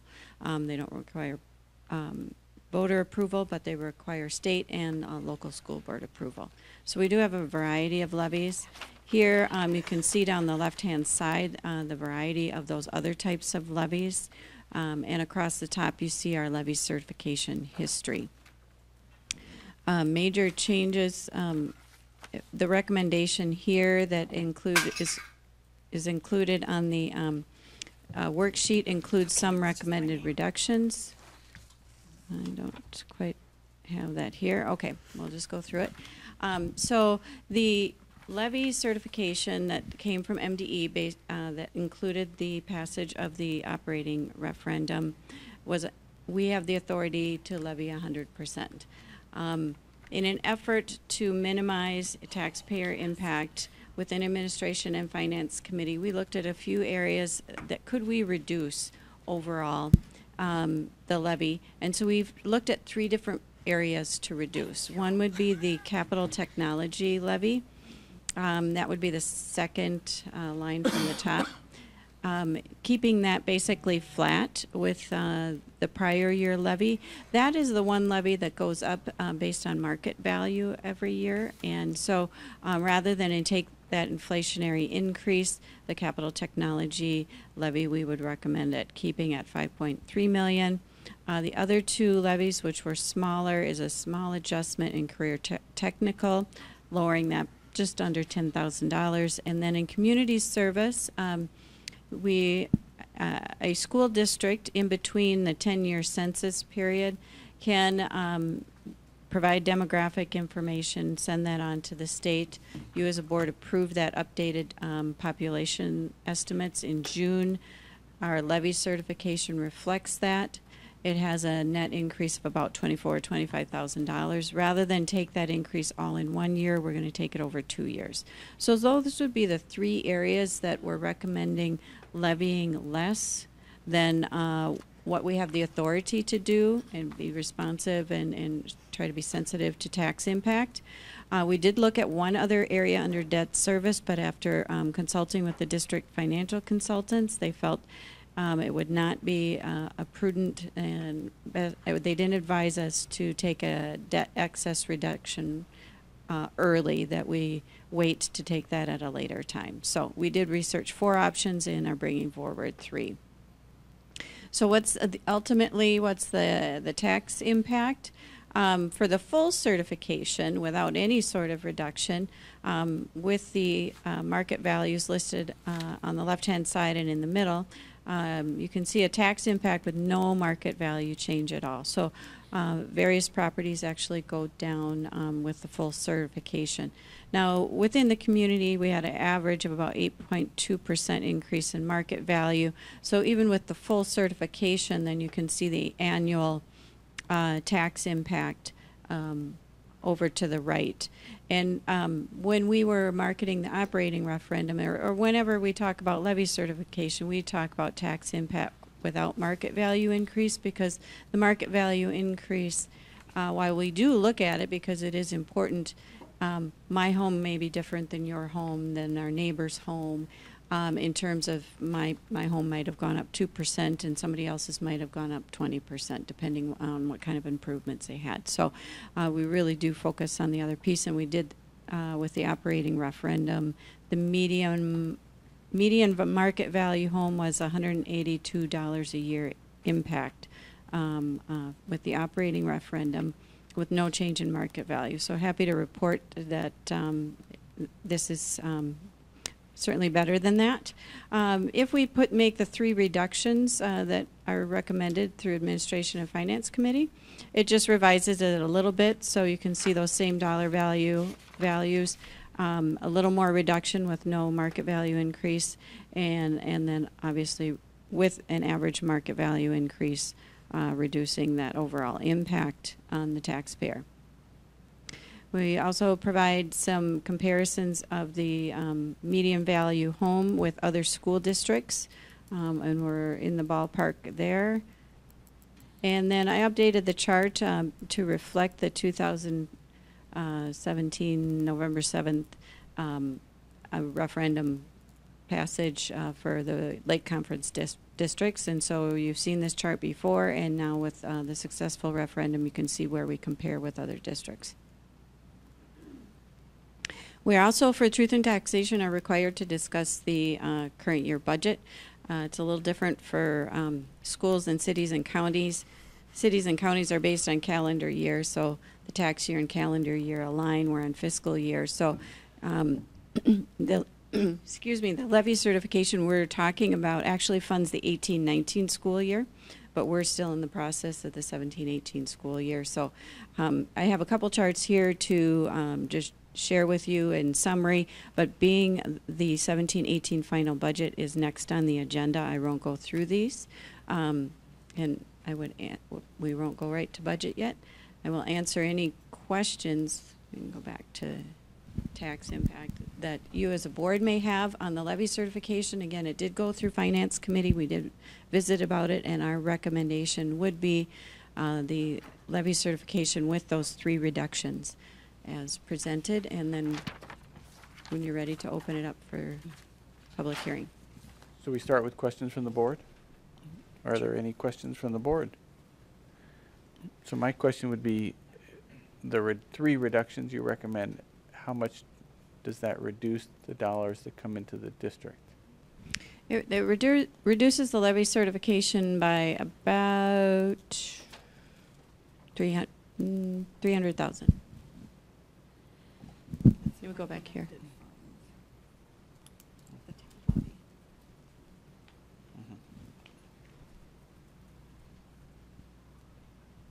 $250. And are those mostly directed funds, like from the tech levy? Yes. So it doesn't have an impact on the general fund. We're not recommending any levies that would negatively impact the general fund. It's the capital technology levy. I take that back. The career technical, the $10,000 one, does impact the slightly impact the general fund. And then community service obviously is under Fund 4. And they'll still get slightly. It's not reducing them, it's just taking that increase over a 2-year period. Does that answer your question? Yes. Are there any other questions at the board, by the board? Are there any questions from the public? All right. So I think that's it then, right? Yes. Thank you. Thank you. And now we can segue over to the final budget for 2017-18.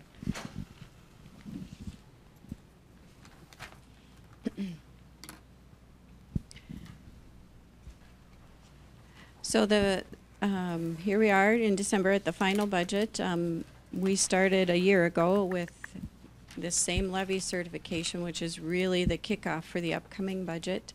But for this particular year, we actually started 2 and 3 years ago. As we performed better in the audit, we set aside funds preparing for 17-18 a couple years in a row to help with the increased operational costs of the bond, 9th grade move to the high school schedule change, and just a variety of next generation programming things to get us to this point for 17-18. Before I get to some details, I do want to explain that there's also a lot happening in the financial statements and going on within these documents. A lot of exciting changes. We had a new finance system as of July 1. We've also taken the opportunity with the new finance system to really review our coding and the alignment to the Department of Ed coding. Periodically, the Department of Ed will make updates and changes, and over the decades, if you don't, you just want to be consistent with how you're doing that. So when you're looking at history, it tells a good story, or it tells a story, and you're not moving things around one year from the other. So we just took the opportunity with the new system and within our own internal processes to really review everything, which is really good, and it's exciting to have our finances on the new system. But because of that, along with we learned in the audit some new accounting changes in terms of pensions. You heard about that. We also had an accounting change with the long-term facility maintenance. All of these things combine into, depending which statement you might be looking at, and also carryovers from the previous years. There may be something that doesn't look quite right, or it's like, why does it look that way? So please, the first thing I want to say is please email or call me or one of the business office staff and get your questions answered, because we as a team even look and say, okay, what's behind this? Does it have to do with that pension change? Is it because the sites saved money in capital and their supplies and are allowed to carry it forward, and now we're planning for that in the upcoming budget year? Is it something new? Or is it a coding adjustment? So there's a variety of things happening in here, and I just want to let you know that, and please don't be afraid to email me and ask a question. Let's see. So the changes from the spring, which is really what we focus on, one would be enrollment. We did make an enrollment adjustment for our average daily membership projection adjustment for 16-17 last June, and as well 17-18 as well. And as we've started the year, enrollment has not come in as projected overall in terms of ADM. And so that has a compounding financial impact and something we need to pay attention to from the 16-17, 17-18, and then as we look at the long-range plan. We've incorporated the 16-17 audit results and the site carryovers, as I talked about. And we continue to monitor enrollment and spending. We also know, in the spring we estimate staff that are retiring and leaving and the new hires, and now we know who those people are. So just a combination of changes for the fall. The results in summary, in very brief summary, is we're a little lower in financial position than we planned in June, about 0.5% lower, or about $600,000. We were planning as part of this overall plan for 17-18 to use a little bit of our fund balance, and again, it's just a little bit more, and what we'll need to do is we need to have a plan to move the district back to that 6% fund balance level, and we will do that. I won't go in details about that tonight other than to present this budget document, but we will, and we've discussed it at Finance Committee, and we'll be discussing it as an administrative team, or have been already, that we will have a plan to move that forward. It was part of our plan, if we were to dip down, that we would restore that fund balance, and so that plan will be coming forward. Again, I won't go into further detail on that tonight. The detailed budget document that's out on the website that you have is has several sections. The introductory section is a narrative in a graphic format. If you just want an executive summary on the budget, that is your place to go. Then there's some organizational processes type information, and then a summary financial section, which provides about 4 years of history, and then this budget year.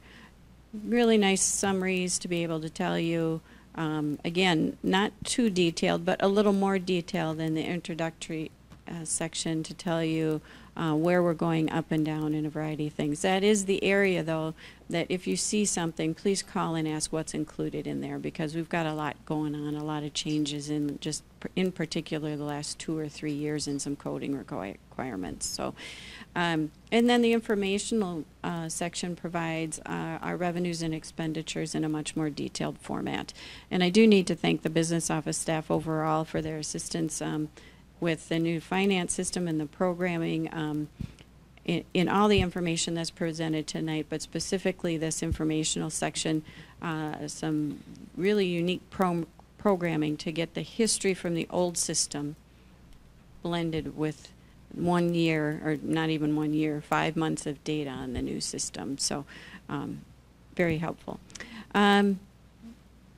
Before I go through the charts, I will explain that in the financial section, I believe it's page 14 or 15 and 16 are really the two summary documents that look at all the funds have the same information sorted in a different way, but basically takes your beginning fund balances, your revenues, your expenditures, and your ending fund balances for all the funds that we have. Page 15 provides much more detail on what types of fund balances, and what it is important to know when we're looking at revenues minus expenditures is where's the money coming from in terms of, is it a committed or assigned fund balance? Is it the unassigned fund balance? So the unassigned fund balance is the funds that you as a board have the most control over, and that's the one we tend to watch the most. Not that we don't watch all of them, because we want them all to be in a positive light, but the page 15 provides the most detail on that. If you look at page 16, it highlights revenues and expenditures and summarizes those fund balances. So you kind of have to look at the two together. What I'd like to point out on page 16, and I know I don't have it on the screen, but I know you have it in your reports, is the general fund revenues and expenditures, and the difference says $6.6 million expenditures over revenues. And this is an example of, let's look at this and find out what's behind this, because there's more going on here than just if you purely looked at this and said, oh, expenditures are over revenue. So $3.2 million of that is our expenditure carryover, where capital and supplies, we allow the sites save dollars from the previous year, and we add those dollars in for them to spend this upcoming year. So they are spending what we call an assigned fund balance. They're not spending the unassigned fund balance. And the other piece, the other roughly $3 million, we set aside one-time dollars to help us. And we planned for that in the last 2 to 3 years, intentionally, prudently planned for that, to spend those dollars in 17-18 under committed and assigned fund balances. So that's why we have to look at all our fund balances together, what areas are going up and down, and then ultimately what is the impact on the unassigned fund balance that the board is managing. And so I just offer that as kind of some explanation in terms of where we're at. And again, about 0.5% lower than we projected in June. With the remaining budget information, we have some charts that show where we receive our money, where we spend our money, with a revenue history and our expenditure history. We do have the updated chart on the state formula allowance compared to CPI. You're very familiar with this because we talked about it all fall long.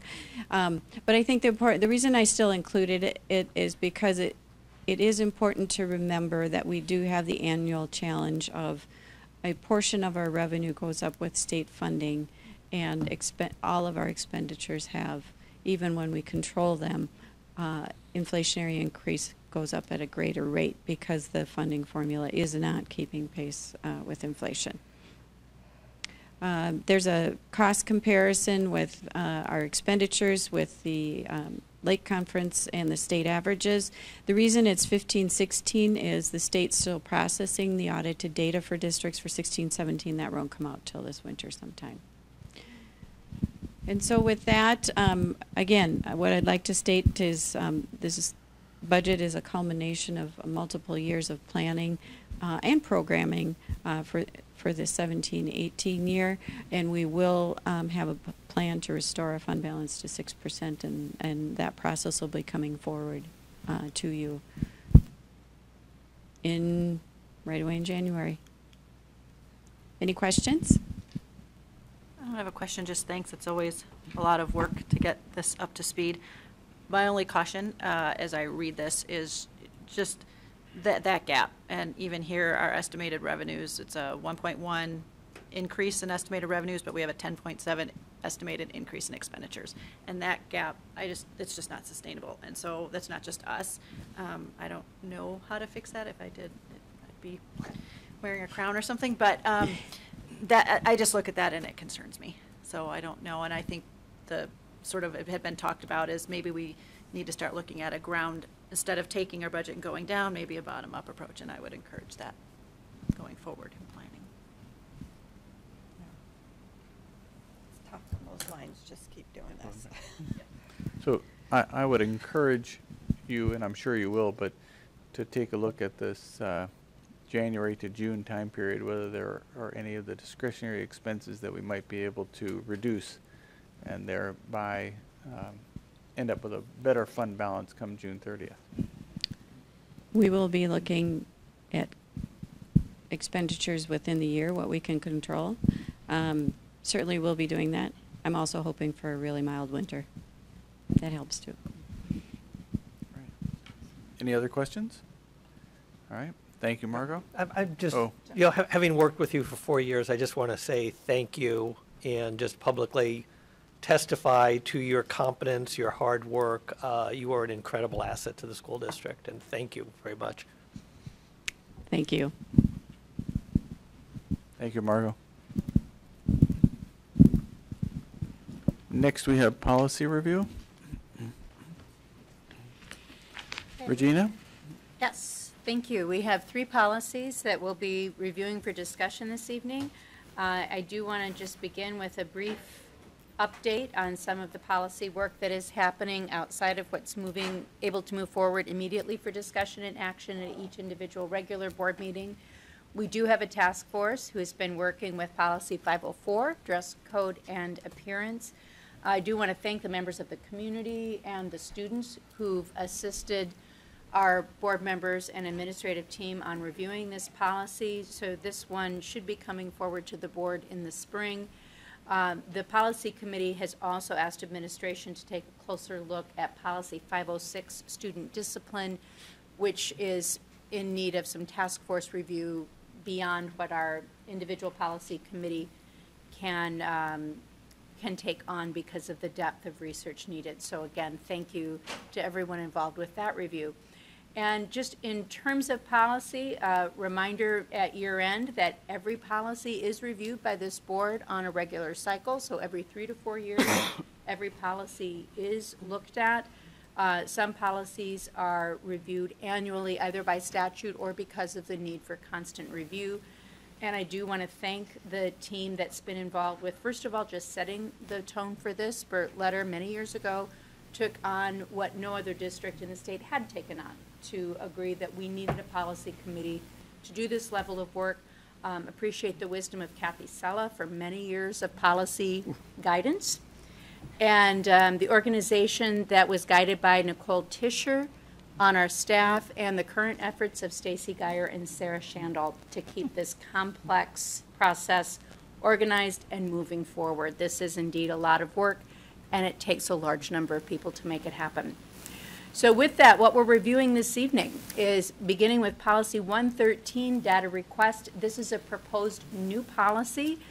The Minnesota School Board Association does not include a data request policy with their model policy handbook, although our reason for taking a look at this addition is because there are guidelines in state statute, and it was felt that it would be helpful to have some of that language in our policy to guide the community for making data requests.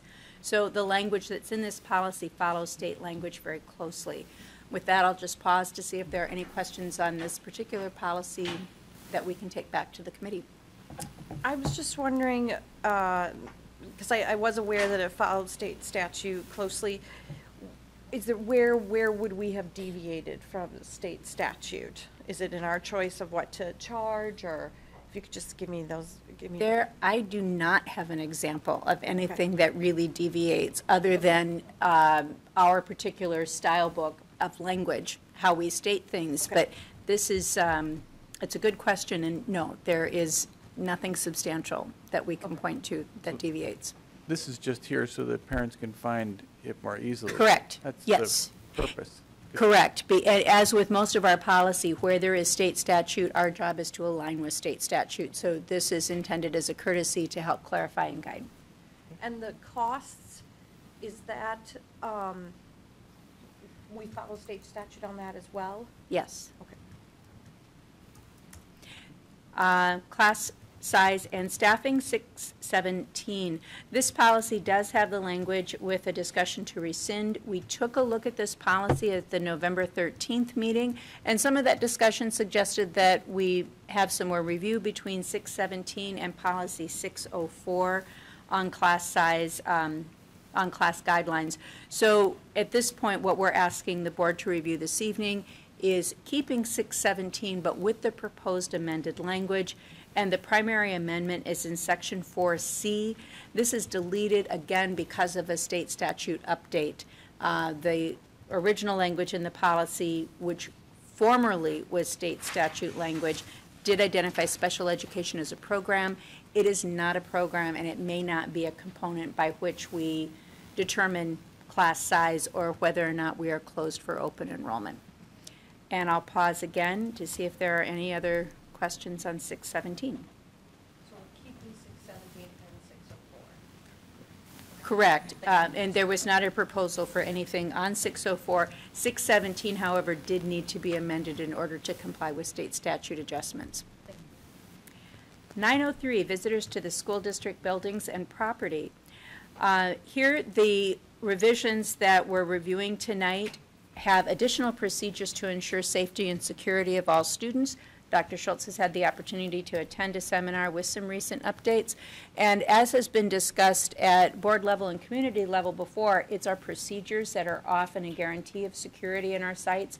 We're fortunate that a lot of our renovation has allowed us to update how visitors enter our buildings. So that's important. We're grateful that we have that opportunity to come forward, but it does not change the need for a consistent, secure practice with our procedure. So the language that's here addresses some of those changes, and also part of that discussion at policy committee regarding the question that came before the board in November about polling sites. Dr. Schultz has communicated with the city, and so this discussion will be ongoing. As we're aware, state statute currently does list school sites as locations that need to be made available, so we'll find out what else can happen in that regard to see if we do indeed have any other choices. But I'll just pause there again to see if there are any questions on 903. I have a question on, let's see, it's section 7, number 9, where it says photography, otherwise record, this is what you can't do. My only question there, just because it's spelled out, is, you know, I mean, oftentimes, especially in elementary school, you go to your kid's class for the party and you do take pictures. So I'm assuming there's some, is there wiggle room in that? Because that would lead you to believe that you cannot take photographs while at school at all.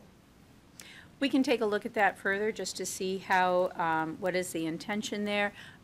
We do, what has not been a change is that we all need to exercise caution with the photographs in terms of what happens with them afterwards because of data privacy.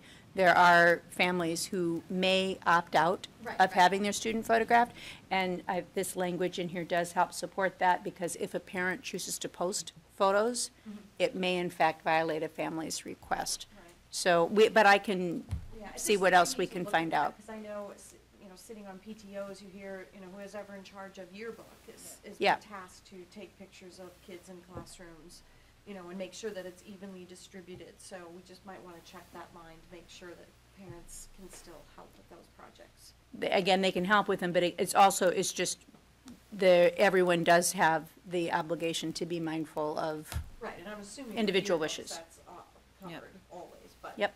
And we maybe can take a look at it. Just, I thought, Yeah. it makes it sound like you can't ever take pictures. Well, and maybe it's adding the point where you can't post something you've taken at a school on a personal site. I mean, I don't know where all photos have to go through the district. I don't know how to do that, but Again, I don't know, that's a mean, tough one. there's some, I don't know. it's tough. Yeah, it's interesting. Okay.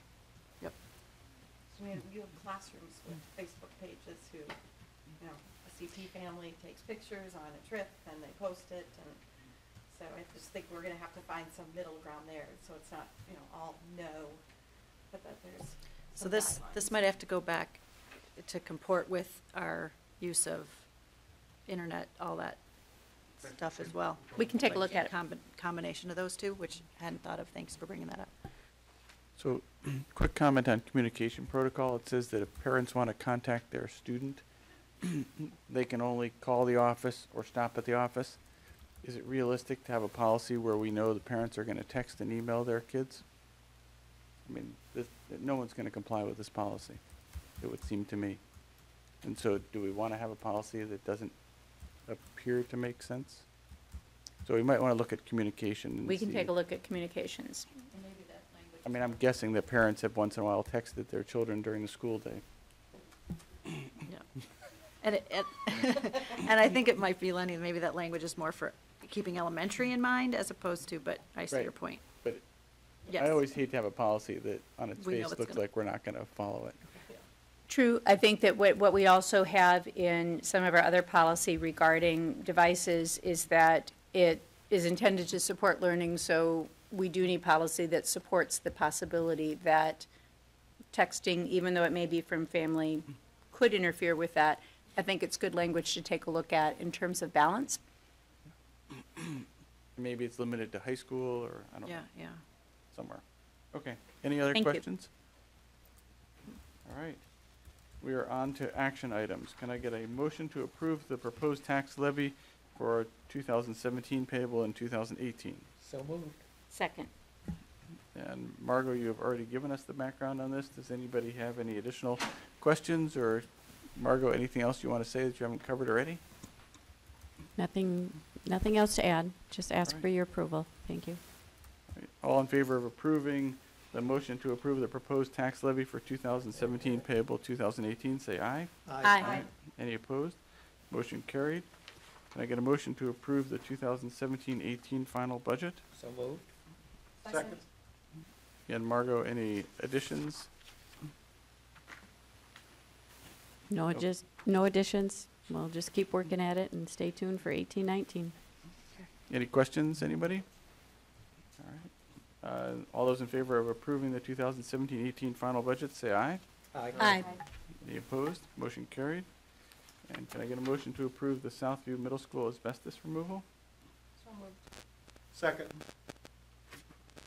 Margot, you have a little background on this?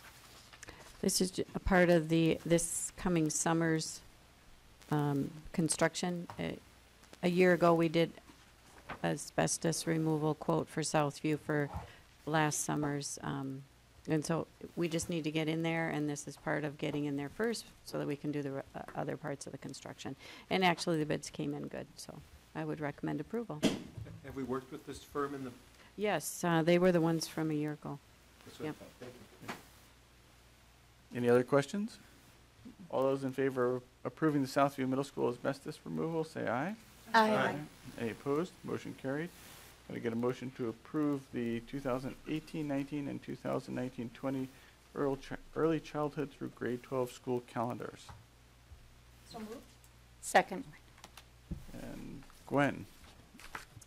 Yes, we had a great committee that included parents, teachers, and administrators from around the district that represented all of the schools, early childhood through high school.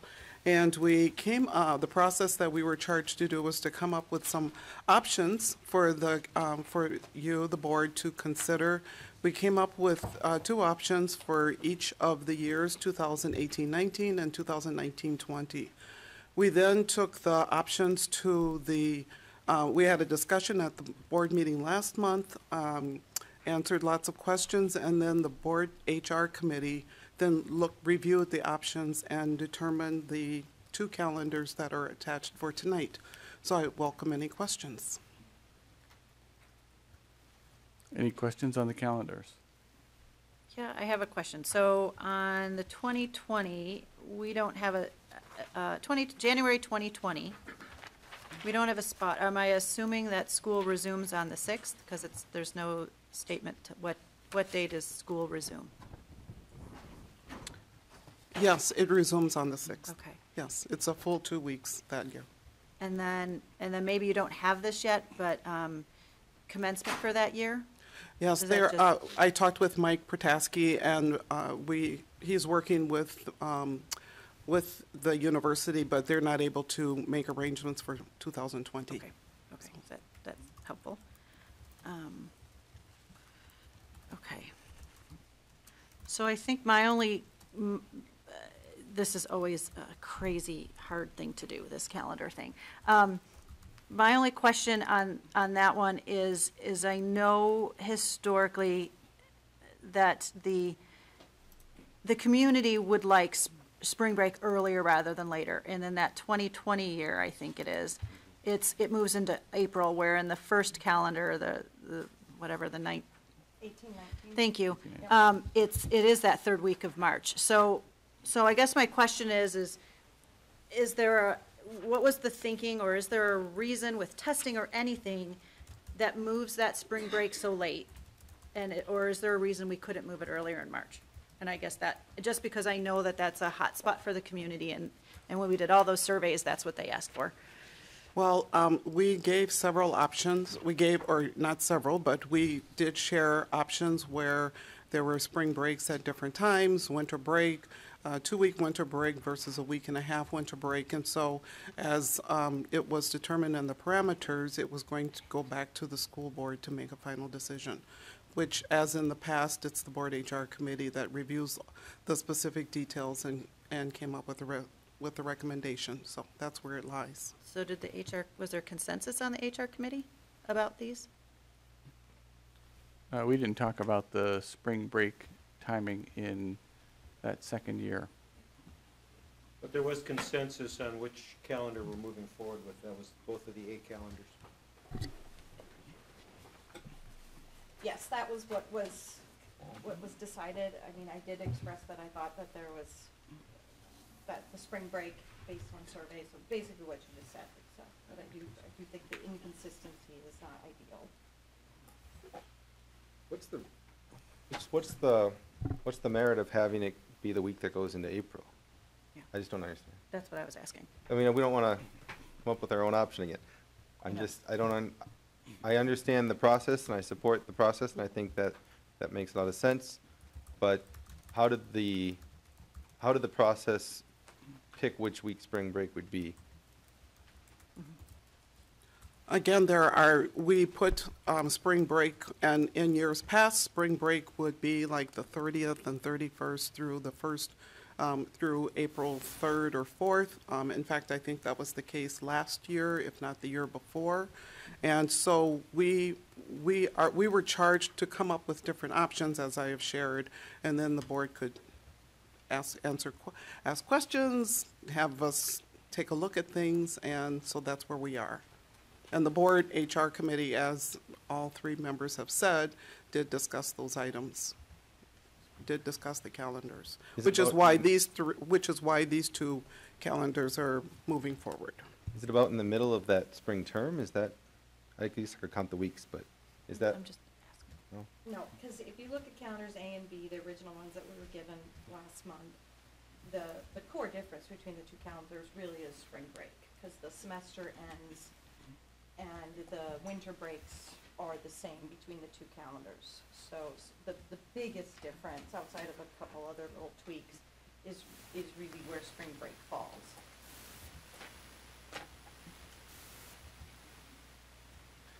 So it seems to me, Gwen, the questions that are arising are on the 2019-20 calendar.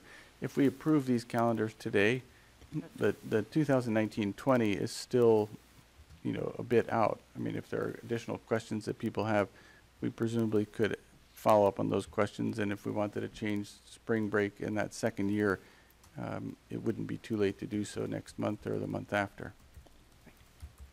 I'm not sure what you're asking, Lenny, but I do know that we do post the information on our website as quickly as possible so that people can make plans for vacations. And I know I certainly do get calls and asking when is spring break, when does school end, when does school begin, and when is winter break. Those are the primary questions that I have received. And so that's why it is important for us to get the information out to the public as quickly as possible for people to make any necessary decisions. I think what Amir was asking is, as an HR committee, why, since the main difference is spring break, why did we pick one over the other? Is that what you were asking? Well, yeah, I understand there was a process and there was a committee. I'm just trying to hear a reason why one thing was picked and not the other. And not even that I mind it being the last 2 days of March and the first 3 days of April, but I'm a little confused as to why we can't articulate how we got there. I just want to hear I mean, there's 10, I just did the count on the week, so 10 weeks, then spring break, then 8 weeks. So maybe that makes, maybe people prefer that. But it could be the week before. It could be all in March, and then it's 9 weeks and 9 weeks, maybe for that. I just don't understand why we can't have a reason. Predominantly, both staff and parents preferred an earlier spring break. That's correct. So you're asking why these calendars came to us. We can't answer why these calendars came to us. Why the spring break goes into April, if the only data point we have is the surveys say that's not preferred, and not to take away from anything else in there. I mean, this is a complex task. I think it requires a time and an IQ that people don't appreciate the work that goes into this. And the only reason I'm stuck on this is just, I hear the concern, and I haven't heard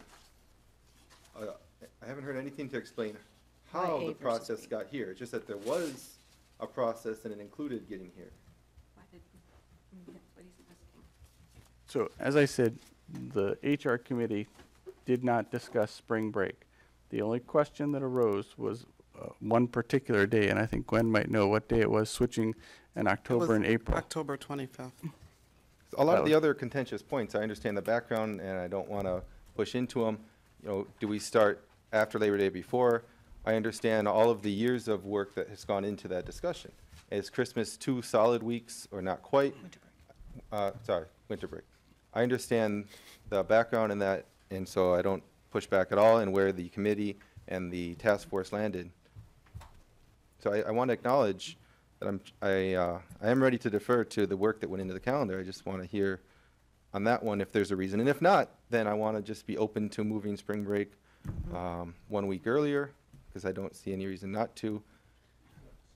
we did have this discussion about flipping days, and we assign the committee a task. They perform their task.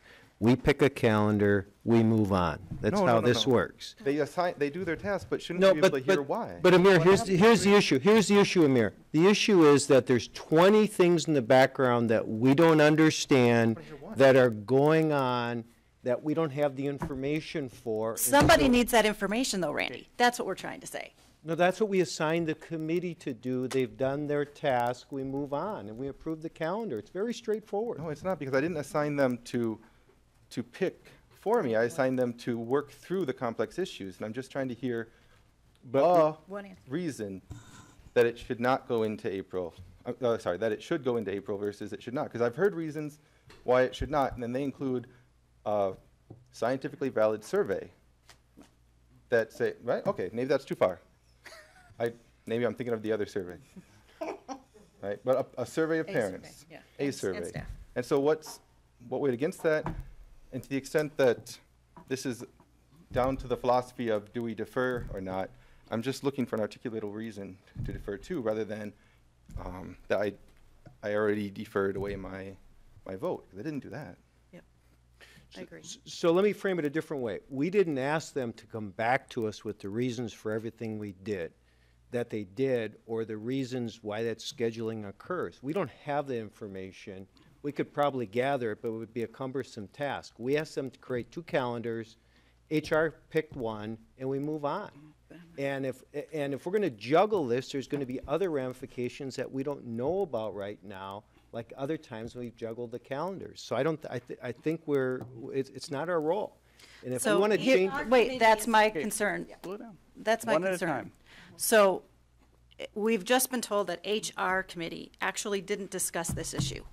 And so no, now you're telling our role the was to pick a board, calendar. We picked the calendar. but you didn't discuss the calendar.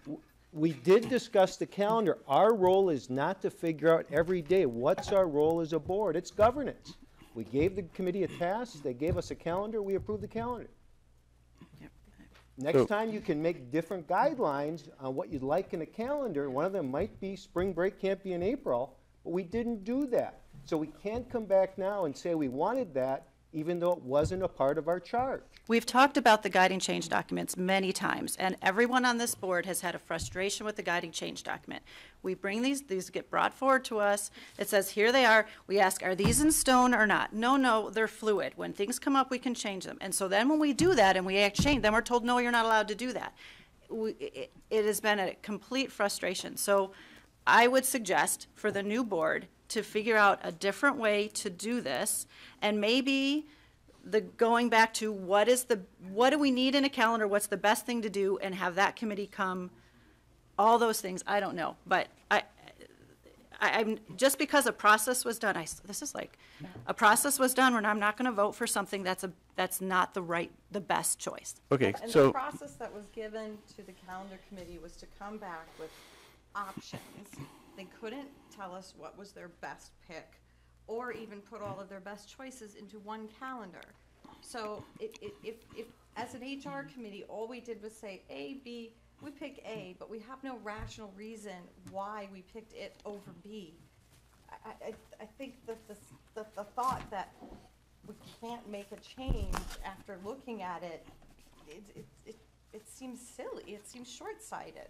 So let me make a suggestion, which is, why don't we approve the 2018-19 calendar? Everybody, 3 members appear to have the question about the placement of spring break in the second year, and we will approve the second year at the next meeting. It would have been handy to have this question arise at the last meeting, but just to move forward, we could split it, approve. I just want to clarify something that Sarah said. We were not charged to come with options, Sarah. In the parameters, we were told not to come with a recommendation. We were told to come with options, and the board would make the decision. So I just wanted to clarify that. So that is what happened, which is a little different than what I maybe understood you to say. So questions have been raised about the timing of spring break during the second year. Mm-hmm. It seems to me that we can approve the first year tonight. We can follow up on the questions as to the timing of spring break in the second year, and bring back the second year for determination in the next month. that will still get the most recent calendar out to people now. So for people who are planning next year, it'll be out there. And then the following year, following month, we would have it and people could plan ahead. So that would require, presumably, either probably voting down the current motion and then a new motion to approve the first year and table the second till next month. Could it be an amended motion rather than the Could do that. two-step process? Just simply amend the action? So let me ask you this logistically. Is Gwen supposed to get the calendar committee together to understand the ramifications of moving spring break? I think the question, if I ask Amir, I think you just want an answer to why was it chosen that week? What is the rationale for that week versus the week before, right? And it would be okay to ask the calendar committee. I mean, That's what, right. I'm just making Yeah. sure we're giving good guidance Yep. if we're asking that. Nope. Well, and as I understand Dr. Jackson's last comment, that you understood the decision, so from the guiding change, that the board's going to make the decision, and so you're trying to say we didn't pick the options, we didn't put it in so much, and which I think supports the idea of taking another moment to take a look at spring break for the second year. I don't think that's anything to be worried about for this meeting. So does someone want to make to amend the motion to approve the first year only and table the second year? First, I'd like to know if Gwen has anything else she'd like to add. I guess, Amir, to try to answer your question, we came up with spring break maybe in the third week. We came up with spring break at the last week. We came up with different calendars. That is it. There was nothing scientific about specific week, the very end of March and the beginning of April, which if you look back in previous years, it is quite often takes place then at that time. Spring break takes place at that time. And I would appreciate clarification on what we are to do at this point. Because the committee, I have to say the board HR committee you look at spring break, you look at when school begins, you look at when school is ending, you look at when the various breaks are taking place. There are lots of components to consider besides the spring break. So I don't know if that really answers your question, but that's the process. I like that answer, so thank you. Having the floor, I call the question. Takes a 2/3 majority to pass. If it passes, we vote.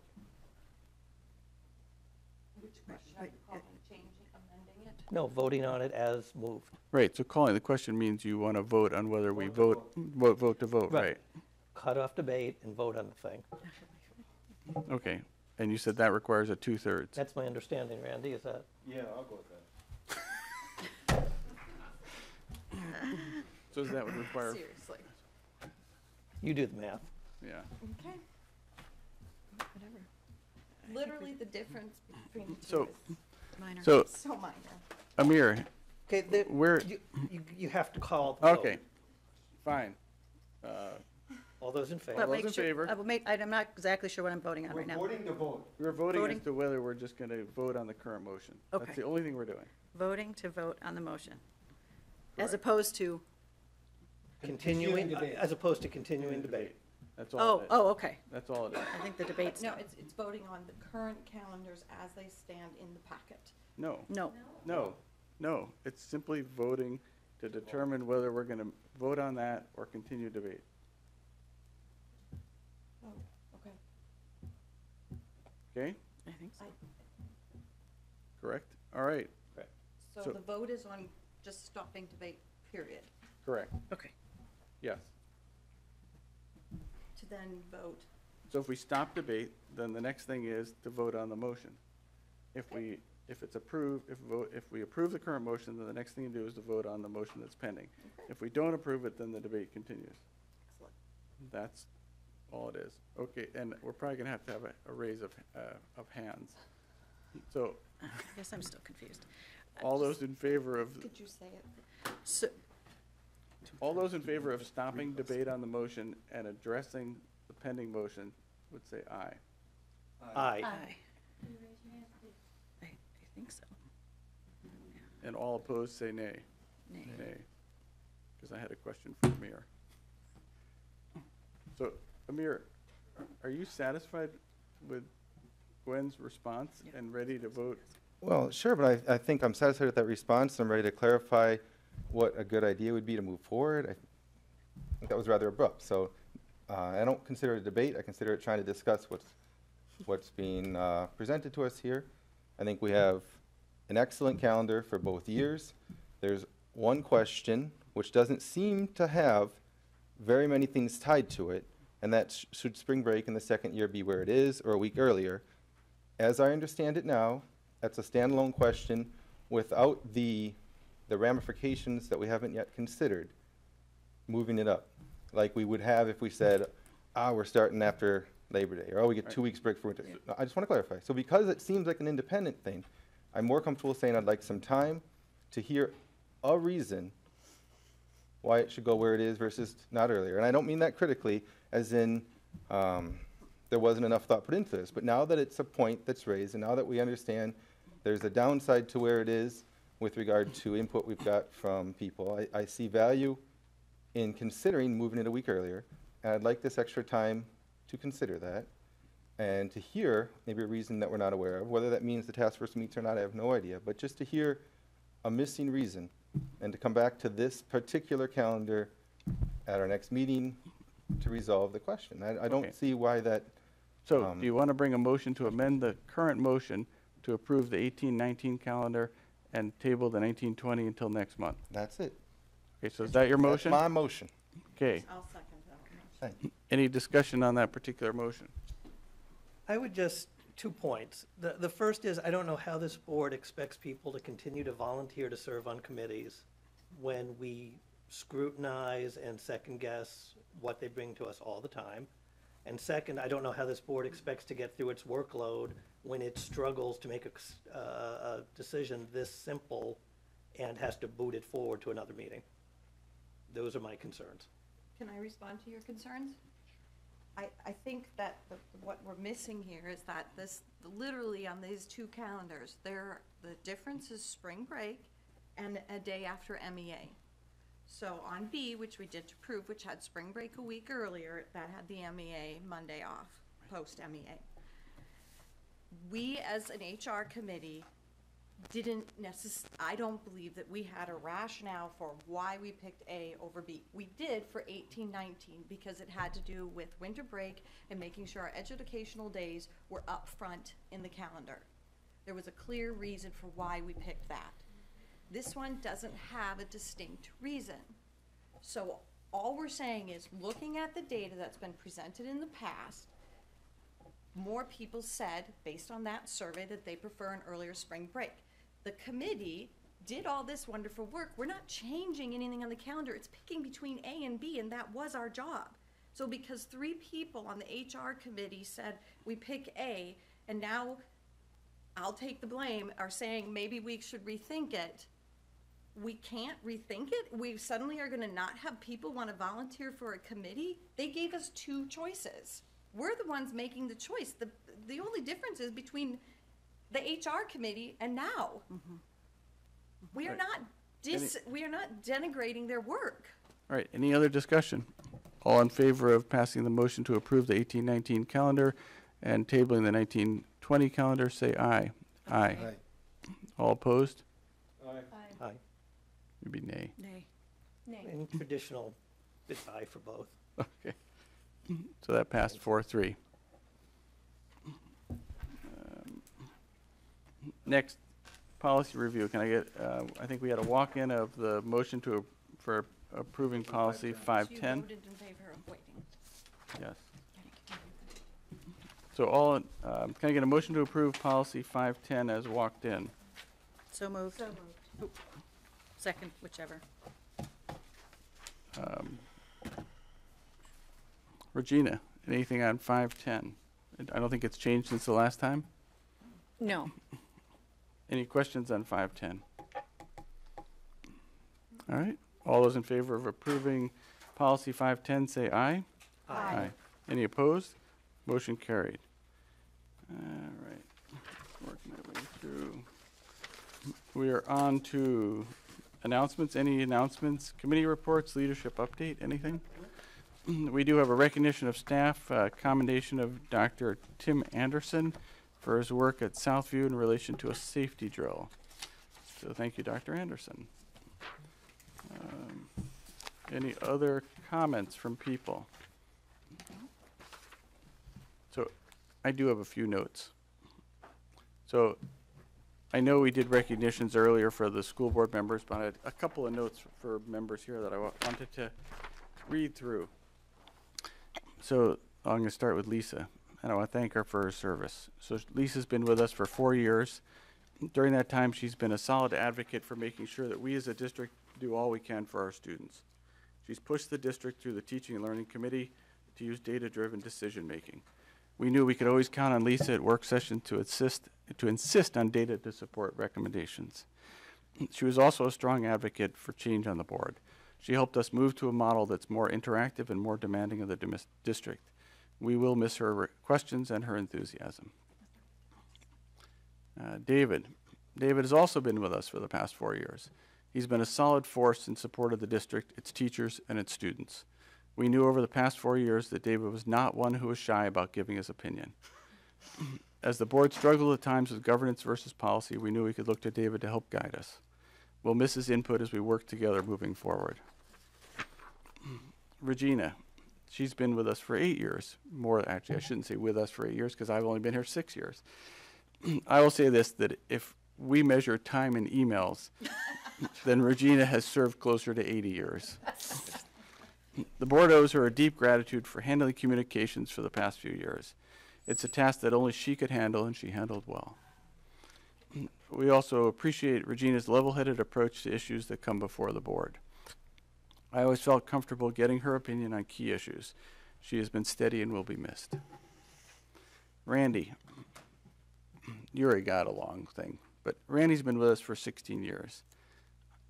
His guidance has been amazing. He served 8 years as board chair, and over the last 2 years,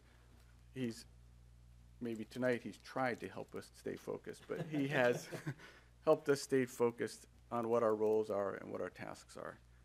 If anybody can go to 30,000 feet and point to the board in the right direction, it's Randy Meyer. We will miss his ability to see the big picture. I just wanted to take that few minutes to give my special thanks. Thank you. Thank you. Unless there's an objection to adjourning, we are adjourned. Thank you, everybody.